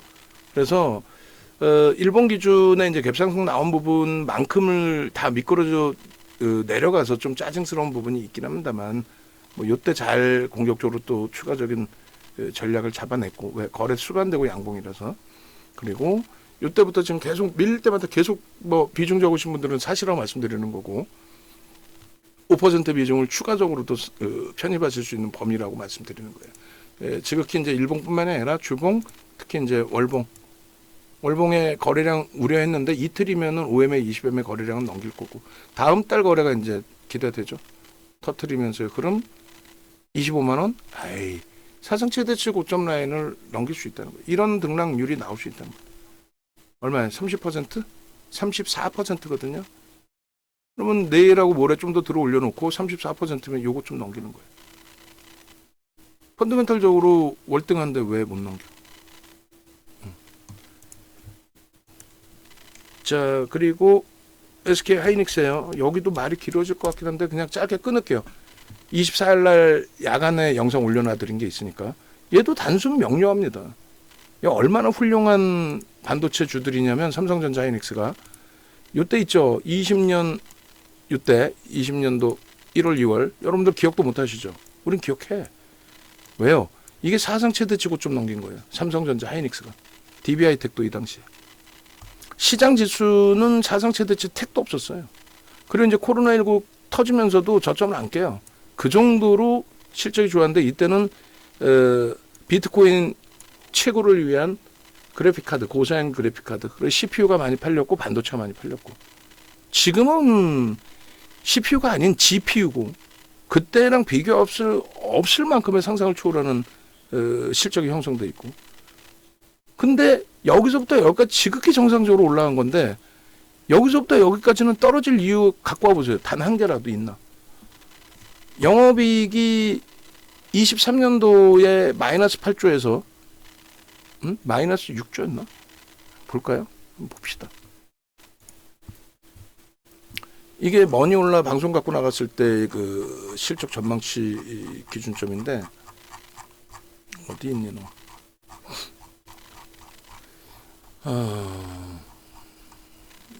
요겁니다. 마이너스 8조 맞죠? 8조 적자에서 영업이익이 24년도 영업이익 예상치가 8조였어요. 근데 이게 얼마 나왔어요? 24조 나왔어요. 23조 4천억. 그러니까 역대 사상 최대치를 다 넘긴 거예요. 그러니까 윤 정부는 24년 초반부터 계속 지속적으로 사상 최대치 실적 넘길 겁니다. GPU의 지금 흐름이 만만치 않습니다. 상상을 초월합니다. 분명하게 말씀드렸고 결론은 그렇게 됐고 그리고 25년도 전망치가 이때 23년 10월 말 KBS 방송 나갈 때의 컨센서스거든요. 1조 3천억? 그러니까 1조 3천억에 13조? 지금 33조예요. 그러니까 보통 실적이 좋은데도 꺾이는 거는 이런 식으로 실적이 정점을 찍었다 내년부터 안 좋아질 거다 뭐 이런 식의 전망이라든가 이럴 때. 근데 지금은 그게 아니잖아요. 지금은. 작년에 23조, 올해 33조, 내년에 36조인데 지금 또 올라갔어요. 38조일걸요 아마? 응? 이거 1월달 전망치고. 응? 이해되세요? 단 1도 없어. 단 1도 없어. 단 한 개도 없어. 얘가 조정받을 이유가. 근데 주가가 조정받으니까 그냥 조정받는다. 그리고 맨 처음에는 하이닉스의 조정이 이 고점에서부터 40% 밀린 거예요. 말이 됩니까? 하이닉스가 40% 밀린 게. 근데 수급이 얼마큼 나면 3%. 그러면 3% 그때 매도 나오고 외국인이 53%가 남아 있었는데 갖고 있는 53% 갖고 있는 외국인은 바본가? 아니란 말이지. 무슨 얘기냐면 우리나라 전국의 불확실성 때문에 전 세계 유례 없는 공매도 금지가 금융당국이 안 한다고 얘기했는데도 불구하고 누구의 입김인지 모르겠지만 누구의 입김을 받았으니까 금융당국이 쌍수를 들고 그 바보들을 앉혀놓은 게 아니잖아요. 훌륭하신 분들을 앉혀놓고 절대 안 한다라고 얘기를 했는데 일주일도 안 돼서 바로 누구의 입김인지 모르겠지만 바로 그냥 공매도 금지. 전 세계에 유례 없는. 그러니 정상적인 자금들이 우리나라에 들어올 수가 있겠냐 있는 거지. 불편하다는 거지. 그런 흐름에서 단기 자금을 빼야 된다라고 했을 때 어디서 빼요? 삼성전자, 하이닉스, 현대차 이런 데서 뺄 수밖에 없죠. 단기 자금을. 그 3%가 나가면서 40% 밀린 거예요. 근데 그게 수급이 개선되니까 바닥 대비 또 40%씩 돌린 거고. 근데 지금의 수급은 이 고점을 넘겨도 전혀 이상할 게 없어. 펀더멘탈적으로는 적자 8억에서 8조에서 흑자 8조 예상했는데 24조 나왔어. 미친 듯이 나온 거지. 그리고 나서 33조를 예상하고 내년에 38조를 예상해. 근데 주가가 저 고점을 못 넘기고 있어? 수급은 또 더 들어왔는데? 말도 안 되는 거죠. 여기까지만 생각하셔도 돼요. 그리고 엔비디아의 얘기도 다른 거 다 필요 없어요. 엔비디아가 갑니까 안 갑니까? 뭘 그걸 결과론을 그걸 걱정을 해. 엔비디아 가 안 가? 가지. 언제까지? 금리 급격히 낮추기 전까지. 엔비디아 시가총액 10위 안에도 없던 애가 1위까지 찍었었잖아요. 글로벌 시장에 시가총액 2조 달러 넘긴 애는 사우디 아람코하고 애플뿐이 없어서 22년도 3분기까지. 그게 챗 GPT, 오픈 AI에서 챗 GPT 오픈하고 GPU가 미친 듯이 팔리면서 또 유동성이 풍부해지고 글로벌 시장이 다 강세를 띄었잖아요. 왜? 지표가 좋으니까, 경기 지표가. 금리를 급격히 올려야 될 만큼의 지표의 긍정적인 흐름. 그걸 일찍 안 잡아줬기 때문에 인플레이션까지. 그걸 급격히 금리 올리면서 잡아줬는데 지금 어때요? 고금리죠, 여전히. 여전히 고금리야. 그럼 소프트뱅크에서 컨소시엄에서 모은 자금 수조 원대, 수조 달러대의 자금 그게 채권으로 갈까? 안전자산으로 가요? 지금 이 고금리에? 전부 성장주로 갈 수밖에 없어. 근데 그 성장주에 단 한 종목이라도 뭐 바이오 섹터가 있어? 없죠. 다른 거 있어? 없죠. 그냥 버크셔 해서웨이와 사우디 아람코 빼고 나면은 전부 IT야. 테슬라는 여기 명함도 못 내밀고. 이해됐어요? 얘네가 무너지려면 금리를 급격히 낮춰서 경기를 부양할 만큼의 지표가 악화돼야 돼요. 그리고 엔비디아의 실적은 그것에 준하는 저평가 아닙니다. 근데 실적이 9배 늘었어. 23년 5월 이후 기준으로만. 명분이 있다는 거예요. 저평가는 아닌데 명분이 있고 돈이 유입될 명분이 생겨져 있고. 그리고 주가도 이렇게 보면 가파르게 올라왔지만 이렇게 보면은 CPU 때 랠리 대비 GPU 때 랠리가 그렇게 어마어마하지 않습니다. 그래서 IT 쪽은 전 세계적으로 금융 위기가 찾아오는 흐름, 지표가 크게 악화되는 흐름이 아닌 이상은 무너질래야 무너지기가 힘들어요. 이런 비이성적인 우리나라만 이렇게 빠진 거예요. 우리나라만. 글로벌 시장에서 IT가 이렇게 빠지면 우리나라만. GPU라 그러면 반도체 없이 GPU 만듭니까? 마이크론 테크놀로지사가 반도체 시장 점유율에서 특히 HBM에서 그 효과를 가져갈 수 있어요? 못 가져가죠.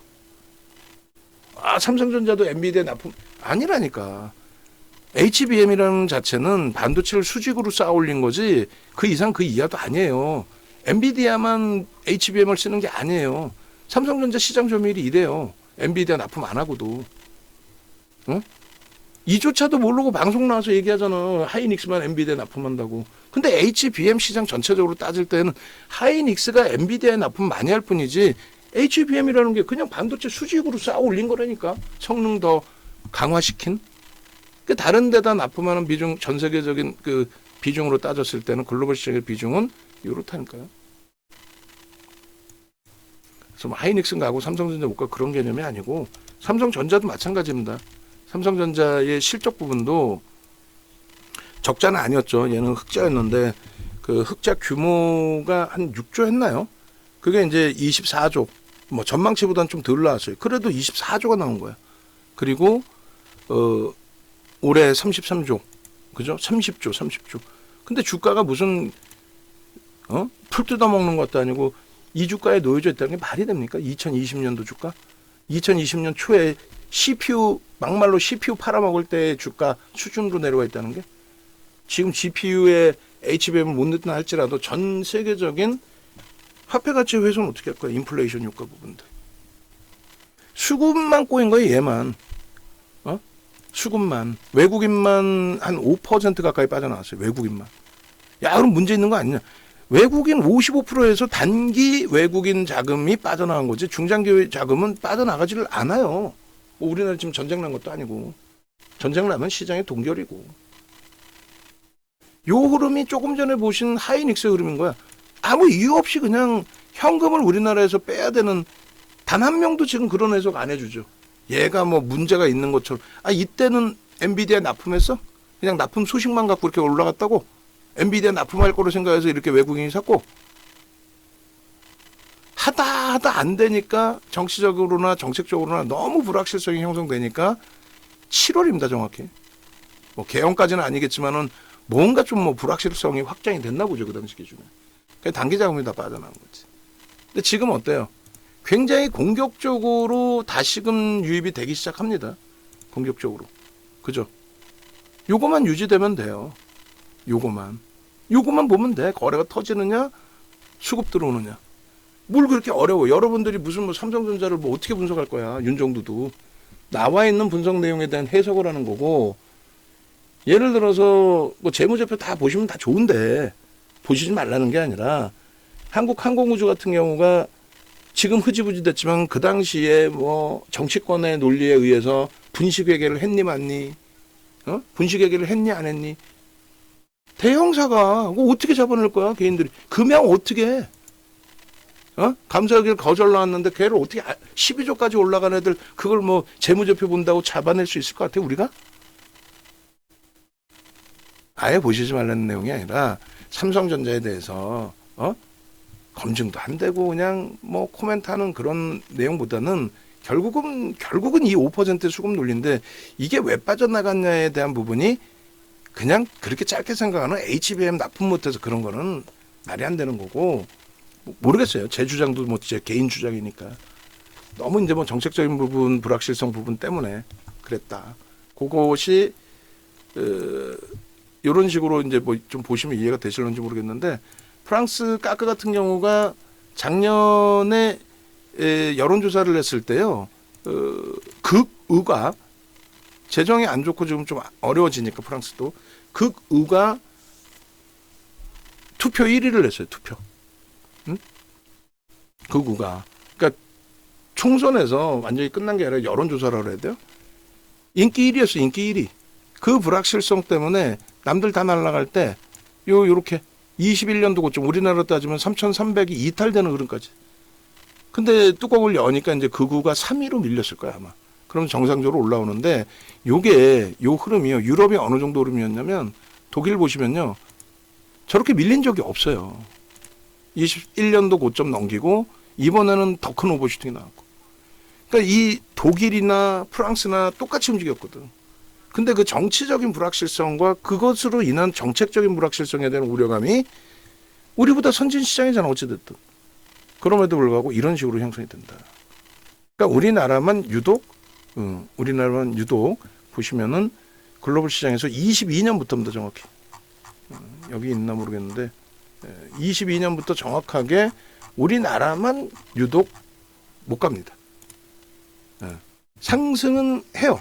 상승은 하는데 유독 우리나라만 상승률이 지극히 제한적이었고 작년 7월부터는 오히려 글로벌 증시 상승할 때 우리나라는 작년 7월부터 곤두박질 쳤어요. 왜요? 삼성전자 하이닉스 밀리니까. 왜 밀렸는데? 똑같은 얘기잖아. 시장에서 왜 밀렸냐 물어봐. 삼성전자 이재용 회장이 제대로 못해. 뭔 지들이나 잘 알아. 왜. 됐죠? 그래서 지금은 그냥 막연히 뭐 저평가입니다의 기준에 우리가 주력주로 갖고 오는 그런 수준이 아니고 이제는 수급 개선 폭이 도드라져 있기 때문에 24년도에 요 당시에 이 슈팅 범위들이 이때가 2% 들어온 거예요. 2%. 1억 2천만 주. 1억 2천만 주 들어오면서 7만 2천 원에서 8만 6천 원까지. 그리고 다시 수급 꼬였다가 다시 들어오면서 88,800원. 역사적인 고점. 9만 원 넘긴 거는 창사 일에 9만 원 넘긴 거는 거래일수로 딱 4거래일입니다. 근데 무슨 뭐 9만 원 넘긴 적도 없는 애를 무슨 뭐 9만 원이 실질 고점인 것처럼 요게 9만 원이잖아요. 거래 일수 기준에 9만 원 넘긴 거는 딱 4거래일입니다. 9만 원 찍은 날 하루 있어요. 5거래일. 되셨죠? 그러니까 실질 역사상 최고점 수준에 올라왔었던 종목입니다. 과매도 권역이고 지금은 겁을 내지 마시고 제 아는 지인분도 뭐 어찌 얘기하다 보니까 삼성전자 6만 원이면 너무 비싸서 그러니까 막연히 주가를 신경 쓰다 보니까 너무 비싼 거고 그리고 나서 레인보우 로보틱스는 싸 보이는 거야. 고점 대비 36%나 빠져 있으니까. 그럼 얘가 싼 거예요 지금? 우리가 불과 지난달까지도 매매를 했던 애인데 싼 게 아니죠.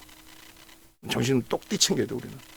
마지막으로 이제 하나오션인데 하나오션은 좀 심사숙고해야 돼. 왜냐면은 비중이 50%이시다 보니 그렇다면 제 영향보다는 아마 외부의 영향을 월등히 많이 받으셨으리라 생각을 해요. 귀에 안 들려요 솔직히. 뭐 윤정두가 아무리 얘기해봐야 옆에 사람 얘기가 맞는 것 같고 진짜 막 오른 것 같고 그 사람 막 갖고 가라는데 여기는 막 팔라 그러고 뭐 또 한쪽에서는 공매도 위험하니까 막 2월달 팔라 혼란스럽죠. 그냥 객관적으로만 놓고 보자는 거예요. 말씀드린 것처럼 수급이 들어와야 될 거 아니에요. 이게 빨간색이 개인 누적이거든요. 개인들이 좀 뺏겨 올라가지. 시가총액 27조까지 올라와서 우리나라의 시가총액 순위 11위까지 찍은 앤데 그래 정확히 11월 7일 날 보시면 3만 원 이하였다니까. 11월 7일 날 3만 이거 깜짝 놀랐어. 여기가 3만 9천 원이었고 요 날이 11월 7일 아니에요. 그냥 뭐 윤석열 대통령과 트럼프 당선인이 전화 통화한 거. 근데 우리나라 전화 통화 끝나자마자 아이고 우리나라 조선주 좋대. 이 코멘트 하나였어 사실은. 그러니까 저 당시 기준에 저점이 27,800원. 3만 원 기준 잡으면 딱 시가총액 10조가 채 안 돼요. 그때 삼성전자가 8억 8천만 주짜리 11,000원이었나 그랬을 거예요. 그러니까 딱 똑같은 위치야. 그리고 하는 것도 비슷해. 둘 다 LNG 최강자고. 근데 얘 혼자는 날아간 거예요. 수급도 들어온 것도 없이. 하나그룹의 이슈 뭐 모든 여러 가지. 거기에 이제 그럼 가늠세 기준을 잡을 수 있는 역할은 얘는 누가 메이저가 산 건 없습니다. 좋게 표현해서 손바뀜이다라는 표현을 했을 뿐이지. 그러니까 여기서 이제 중요한 거는 거래 대금이에요. 거래 대금이 터져줘야 돼요. 그러니까 예를 들어서 이 상태로 끝났다면은 얘는 그냥 이슈가 터졌던 거고 그냥 이슈 범위에서 끝난 거야. 그리고 이 고점을 넘기겠느냐 했을 때 저는 못 넘깁니다. 넘기려면 이 거래 대금 넘겨야 됩니다. 6천억 이상 터져야 됩니다. 안 그러면 못 넘깁니다. 거래 없이 반등 나온 거라 신뢰도가 없습니다. 분명히 이렇게 해석했을 거예요. 그리고 조선주 별로 좋아도 안 했고. 근데 어떻게 돼? 결국은 넘길 때 거래가 어떻게 돼? 터지면서 넘기는 거야. 농담해라. 그럼 이럴 때 따라 붙는 거야. 이날까지는 이거 넘길 수 있겠어. 나 조선주 별로 안 좋아하고 펀드멘탈적으로 안 좋고 수급도 들어온 것도 없고 개판인데 근데 딱 한 가지 거래만 터트리면 넘깁니다. 근데 거래를 터트리네? 사는 거지. 농담하는 게 아니에요. 그 다음부터는 저 거래를 넘겨야 더 가는 거야. 그 다음부터는 계속. 저 거래의 70% 수준이 있어야 추세가 나오는 거고. 저 거래의 70%. 또 거래량으로 따질 때 5MA, 20MA 거래를 넘기면서의 흐름. 그리고 1조를 넘기네. 언제? 2월 10일 날 하나 에어로스페이스가 실적 발표를 하죠. 장 끝나고. 그 11일 날 시간의 상한가고 11일 날 20.7% 올라오고 그리고 12일 날 하나 시스템이 상한가 가고요. 13일 날 하나 비전이 상한가 가고요. 미친 거지 장이. 근데 뭐 수익 냈으면 된 거고 우리는. 그때 당시에 하나 오션도 12% 17%씩 막 올라갈 때 그때 1조씩 터졌어. 근데 지금은 거래대금 순위에 오늘도 6위에 놓여져 있긴 한데 문제는 7위네 7위. 7위에 놓여져 있긴 한데 이때는 1위야 1위. 막 1조 넘게 오를 때는 막 1위 2위 3위 막 이럴 때예요. 근데 문제는 지금 거래가 급감을 했는데 그게 급감이 2주 막 이래. 그러면 22% 밀려 있으니까 여기까지 들어올리는 건 올린다고 봐요. 올릴 때의 기준에 거래가 수반될 거냐 안 될 거냐. 제가 볼 때는 조금 힘들다는 거지. 시가총액 10위 안으로까지 집어 넣기 위해서는 그렇게 되려면 얘뿐만 아니라 다 가야 돼. 삼성전자, 하이닉스, 현대차 다 가야 돼. 지수가 막 광분해야 돼. 그럼 얘도 가. 안 가지 않아요. 얘도 가요. 올라가는데 시가총액 10위안에 못 들어오지. 왜? 10위안에 있는 애들도 올라가니까. 그렇게 해서 키높이를 맞춰야 돼요. 그러니까 결론은 지금 기준에 불편한 거죠. 이제 계속 뭐 ETF 상품이라든가 조선업종에 대한 펀드 상품이나 이런 게 판매가 많이 되니까 판매된 만큼 그 매수가 들어왔고 또 시가총액 비중이 커지니까 코스피 200 지수 인덱스 상품에서 비중을 좀 더 사줬고 MSCI 지수나 FTSE 지수에 편입되어 있는 상황이라면 거기에서 또 비중이 높아졌으니까 그 수급이 또 들어왔고 근데 그게 이제 채워진 상태에서 맴돌고 있는데 더 이상 매수를 줄 수 있는 자금이 정체 상태로 접어들어? 왜 못 가지? 왜 안 가지? 좋다 그랬는데 왜 안 가지? 그러다 조금 밀리면 이 공매도 영향인가? 그러다 보면 이제 유통 물량 가지고 있던 일부 물량이 나올 때 받아주는 쪽이 없잖아요. 그러다 보면 이제 조정이 나오는 거죠. 그게 나오려면 시간이 좀 걸려요. 급격하게 막 폭락이 나오진 않고. 근데 매번 말씀드릴 때 역부입장은 나오지 않습니다 했는데 벌써 이미 역부입장은 나오지 않습니다 했는데 벌써 이미 기간 조정이 이만큼 돼버렸어. 무슨 말이냐면은 우리가 얘기하는 역부입장은 이렇게 올라가서 소형 잡주처럼 이렇게 밀리진 않습니다. 이렇게 얘기하는 거거든. 근데 벌써 이미 이 정도 횡보를 하고 있단 말이에요. 그러니까 여차하면은 요렇게 밀려요. 그러면 일봉으로는 역부입장이 아닌데 대칭의 역부입장이 일봉으로는 아닌데 주봉, 월봉으로는 역부입장으로 보여요. 그러니까 다시 얘기해서 에코프로 같은 경우가 이런 식으로 일봉 보시면 에코프로뿐만이 아닙니다. 뭐 금양도 그렇고 모든 종목이 그래요. 역 V로 내려오진 않죠. 요 고점에서 물론 깨진 게는 있지만 반등 주고 요 고점에서부터 요런 식의 요 대칭은 아니잖아. 농담이 해라. 여기까지 내려오는데 시간 굉장히 걸리죠. 근데 이게 주봉으로 볼 때는 또 월봉으로 특히 월봉으로 볼 때는 그냥 역 V자형인 거야. 그냥 올라간 만큼의 각도로 확 밀리잖아. 이 정도까지. 뭐 요 바닥까지는 아니더라도. 그죠? 응? 그래서 여기서 중요한 포인트는 뭐냐면 여기서 중요한 포인트는 일본 기준에 여러분들이 겁을 내실 때 아니 방산조선을 왜 못 사요? 그러면서 우리는 방산 위주로 갔잖아. 솔직히. 조선 위주로 갔어? 아니야. 방산 위주로 갔어. 그랬을 때 뭐 예를 든다면 이런 자락에서 붙을 수 있습니다. 예를 들면. 응? 붙을 수 있는데 그 이유는 저평가 상태가 아님에도 불구하고 붙는다라는 거는 이렇게 깨지지는 않으니 요런 흐름이 나오니까 빠져나오고 구멍을 준다. 그 얘기야. 그러면 방산은 들어갔는데 조선은 아니다 온 게 거래가 없기 때문에 제한적으로 얘는 들어갔고 방산은 들어갔고 그러면 예를 들어서 이제 에코프로를 보고 말씀드린 거고 하나오션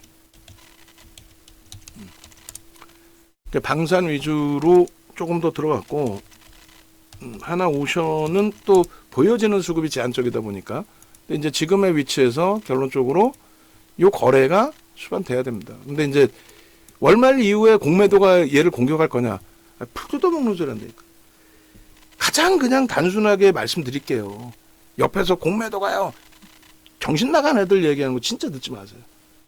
종목별로 공매도의 비중은요. 1에서 3%뿐이 없어요. 삼성전자 공매도 비중 얼마나 날 것 같아? 1에서 3%.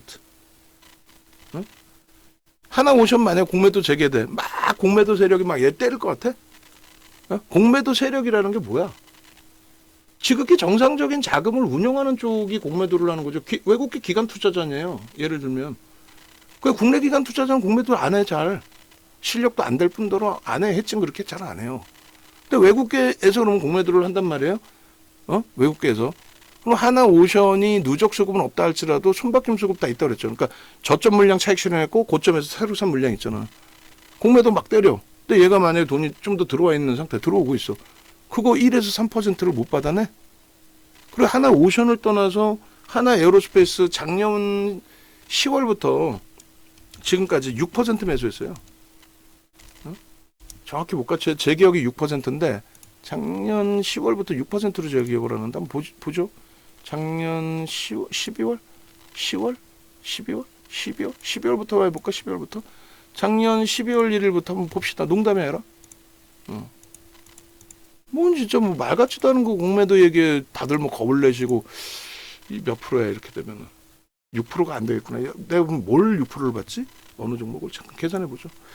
196만 주, 196만 주 나누기 4,558만 주, 4%네.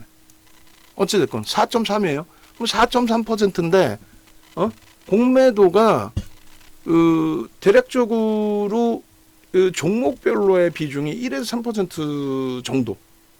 대형주, 우리나라의 대형주 있죠?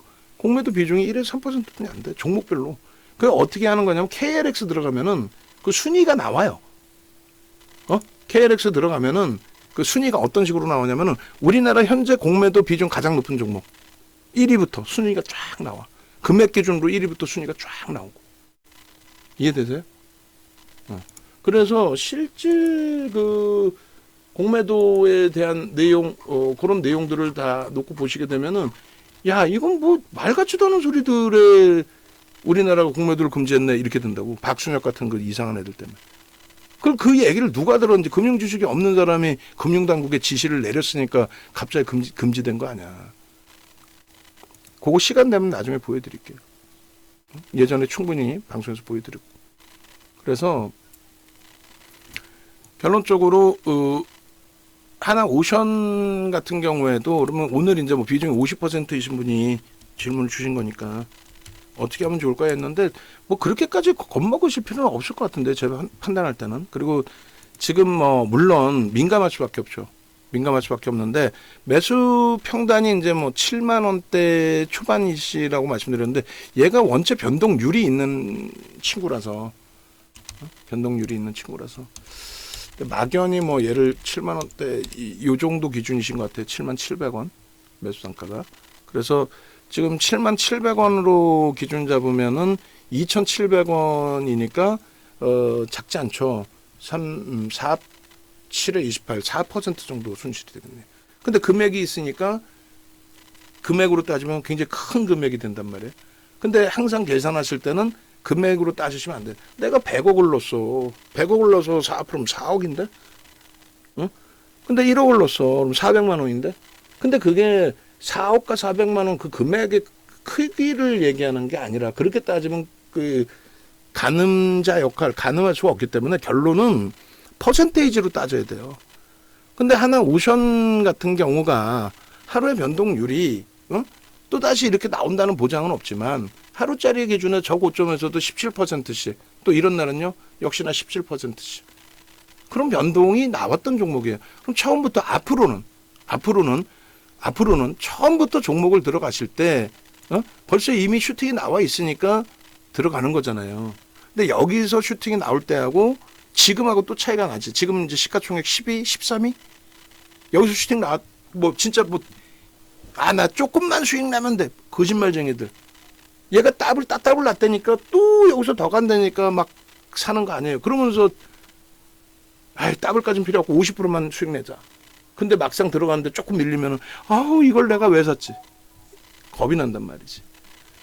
그러니까 처음 들어가실 때부터 얘가 하루에 몇 %씩 움직였구나. 최근에 누적적으로 얼마큼 올라왔구나. 꺾여지면은 어느 정도까지 밀릴 수 있겠구나. 손실도 나겠구나.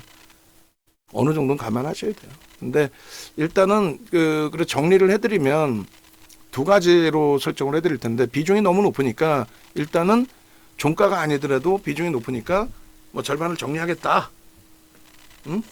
그거 하나. 그러면 그 절반을 언제 정리하느냐, 뭐 지금이냐 언제냐라고 했을 때 지금이면 아쉽잖아. 여태까지 기다리고 있다가. 여태까지도 아니야. 사실은 7만 700원이시면은 뭐 올라가기 전에 7만 700원에 사신 건지 이번에 사신 건지는 정확히 모르겠습니다만 결론은 이 7만 700원이라는 가격이 최근 내에 요 정도 범위뿐이 안 돼. 근데 지금 말씀드리는 기다렸다라는 표현이 뭐냐면 65,900원까지 찍고 돌렸는데 그 기준을 얘기하는 거예요. 그럼 둘 다 설정할 수 있어요. 오늘의 저점 그리고 마지노선 65,900원. 나중에 또 들어가더라도 만약에 일본 기준의 오늘의 저점이든 또 어제의 저점이든 깨지면 뭐 난리가 나느냐? 그건 아니지. 살짝 이탈했다 돌릴지 그걸 내가 어떻게 알아. 다만 여기서 어떻게 할까요라는 기준에서는 계속 들고 갈 수는 없으니, 삼성전자 하이닉스처럼 계속 들고 갑시다의 기준은 아니니, 그렇다면은 직전 저점이 훼손되면 일단 1차적으로 바로 전에 찍었던 저점까지도 지켜내지를 못하는구나. 그러니까 일단 과감히 그러면 여기서는 정리를 해놓고 복수를 하기 위해서는 가장 원칙적인 거는 복수를 하기 위해서는 거래가 터질 때 들어가는 거예요. 근데 이 상태에서 거래가 계속 안 터지면 못 들어가는 거잖아. 그럼 깔끔하게 정리를 끝내놓으면 현금 가지고 하늘을 한번 쳐다보세요. 농담해라. 그럼 세상이 달라 보여. 새로운 종목이 보여. 그때 기준을 설정하는 거예요. 그래서 지금 기준은 일단 제가 판단할 때는 일단 50% 비중이시지만은 그래도 투매하거나 무조건 공포감 때문에 움직이거나 그럴 필요는 없고, 거기에 뭐 조선이 간다 안 간다의 의미가 없고, 왜냐하면 여기서 2,700원이면은 대략적으로 4%, 5%? 근데 또 막상 올라오면은 또 안 팔아요. 또 조금만 하다가. 근데 올라올 때도 마찬가지예요. 조금 전에 우리가 두산 에너빌리티 말씀드린 것처럼 거래가 수반되지 않고 올라오는 건 의미가 없어요. 그러니까 비중이 그냥 뭐 5%든 10% 원래 비중대로만 있으면은 가져가도 상관이 없지. 근데 그게 아니라 내가 비중이 너무 많아서 지금 힘든 거잖아. 그럼 올라오면은 거래가 없이 올라오면은 잘라내야 돼. 언제? 고점 찍고 이제 툭툭 밀리거나 아니면 또 괴롭혀요. 전화해서.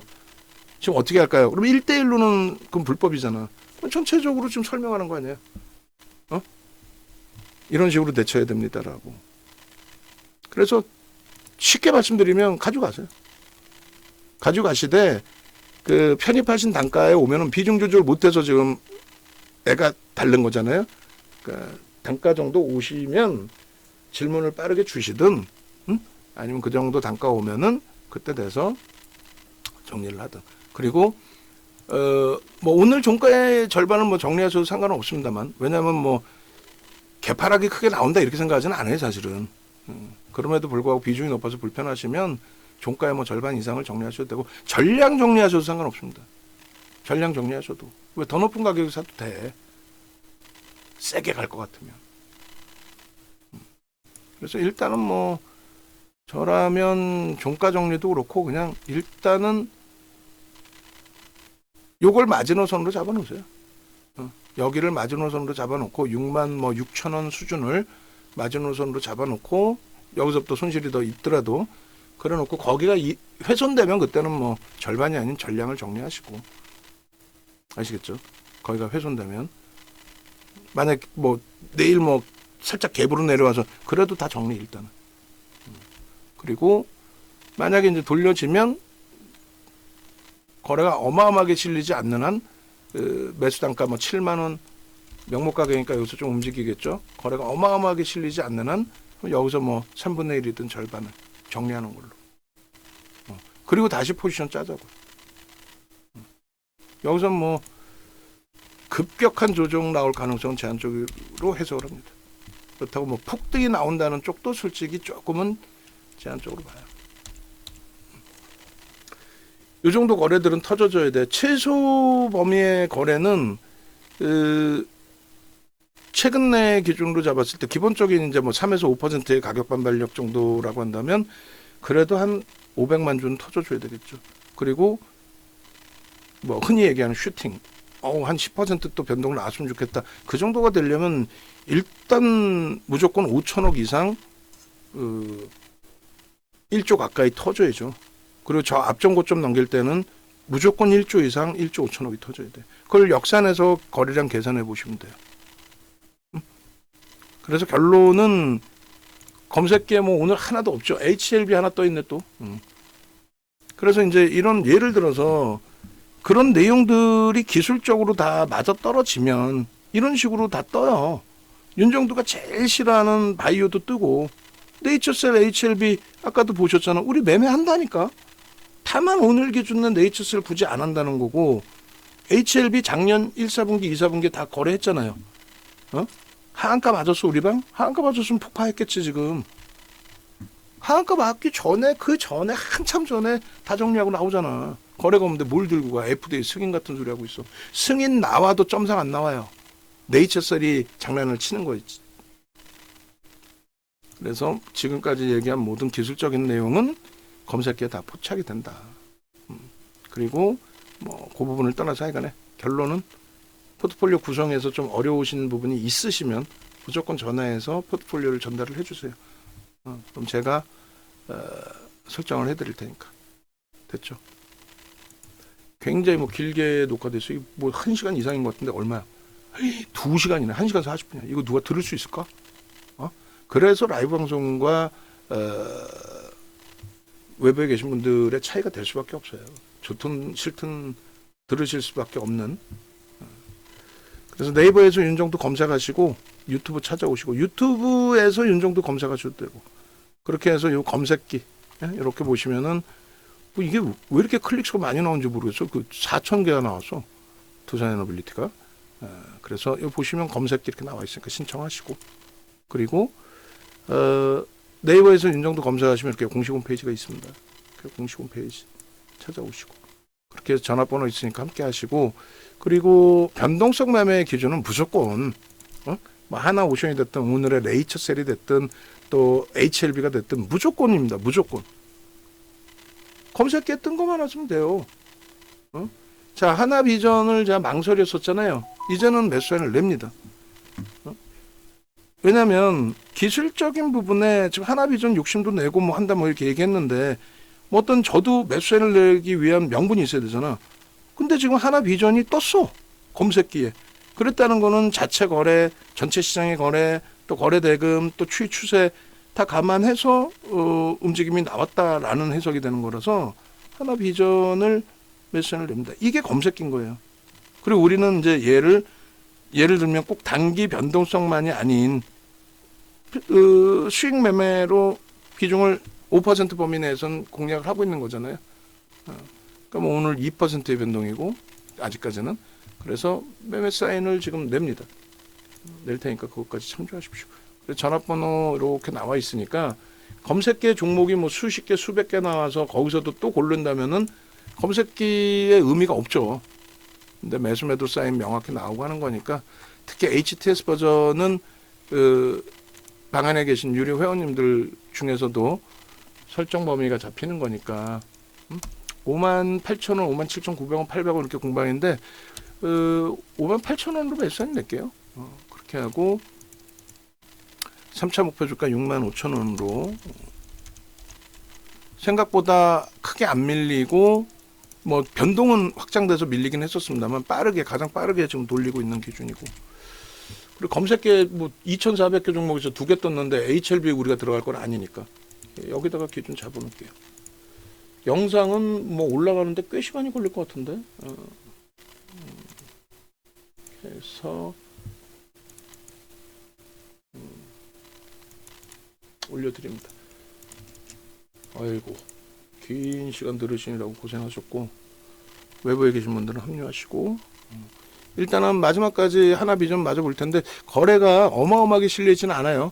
그러니까 너무 흥분하시지 마시고 뭐 지금 문자 이제 발송하는 그 사이에 가격대는 살짝 눌려졌습니다. 오히려 뭐 좋죠.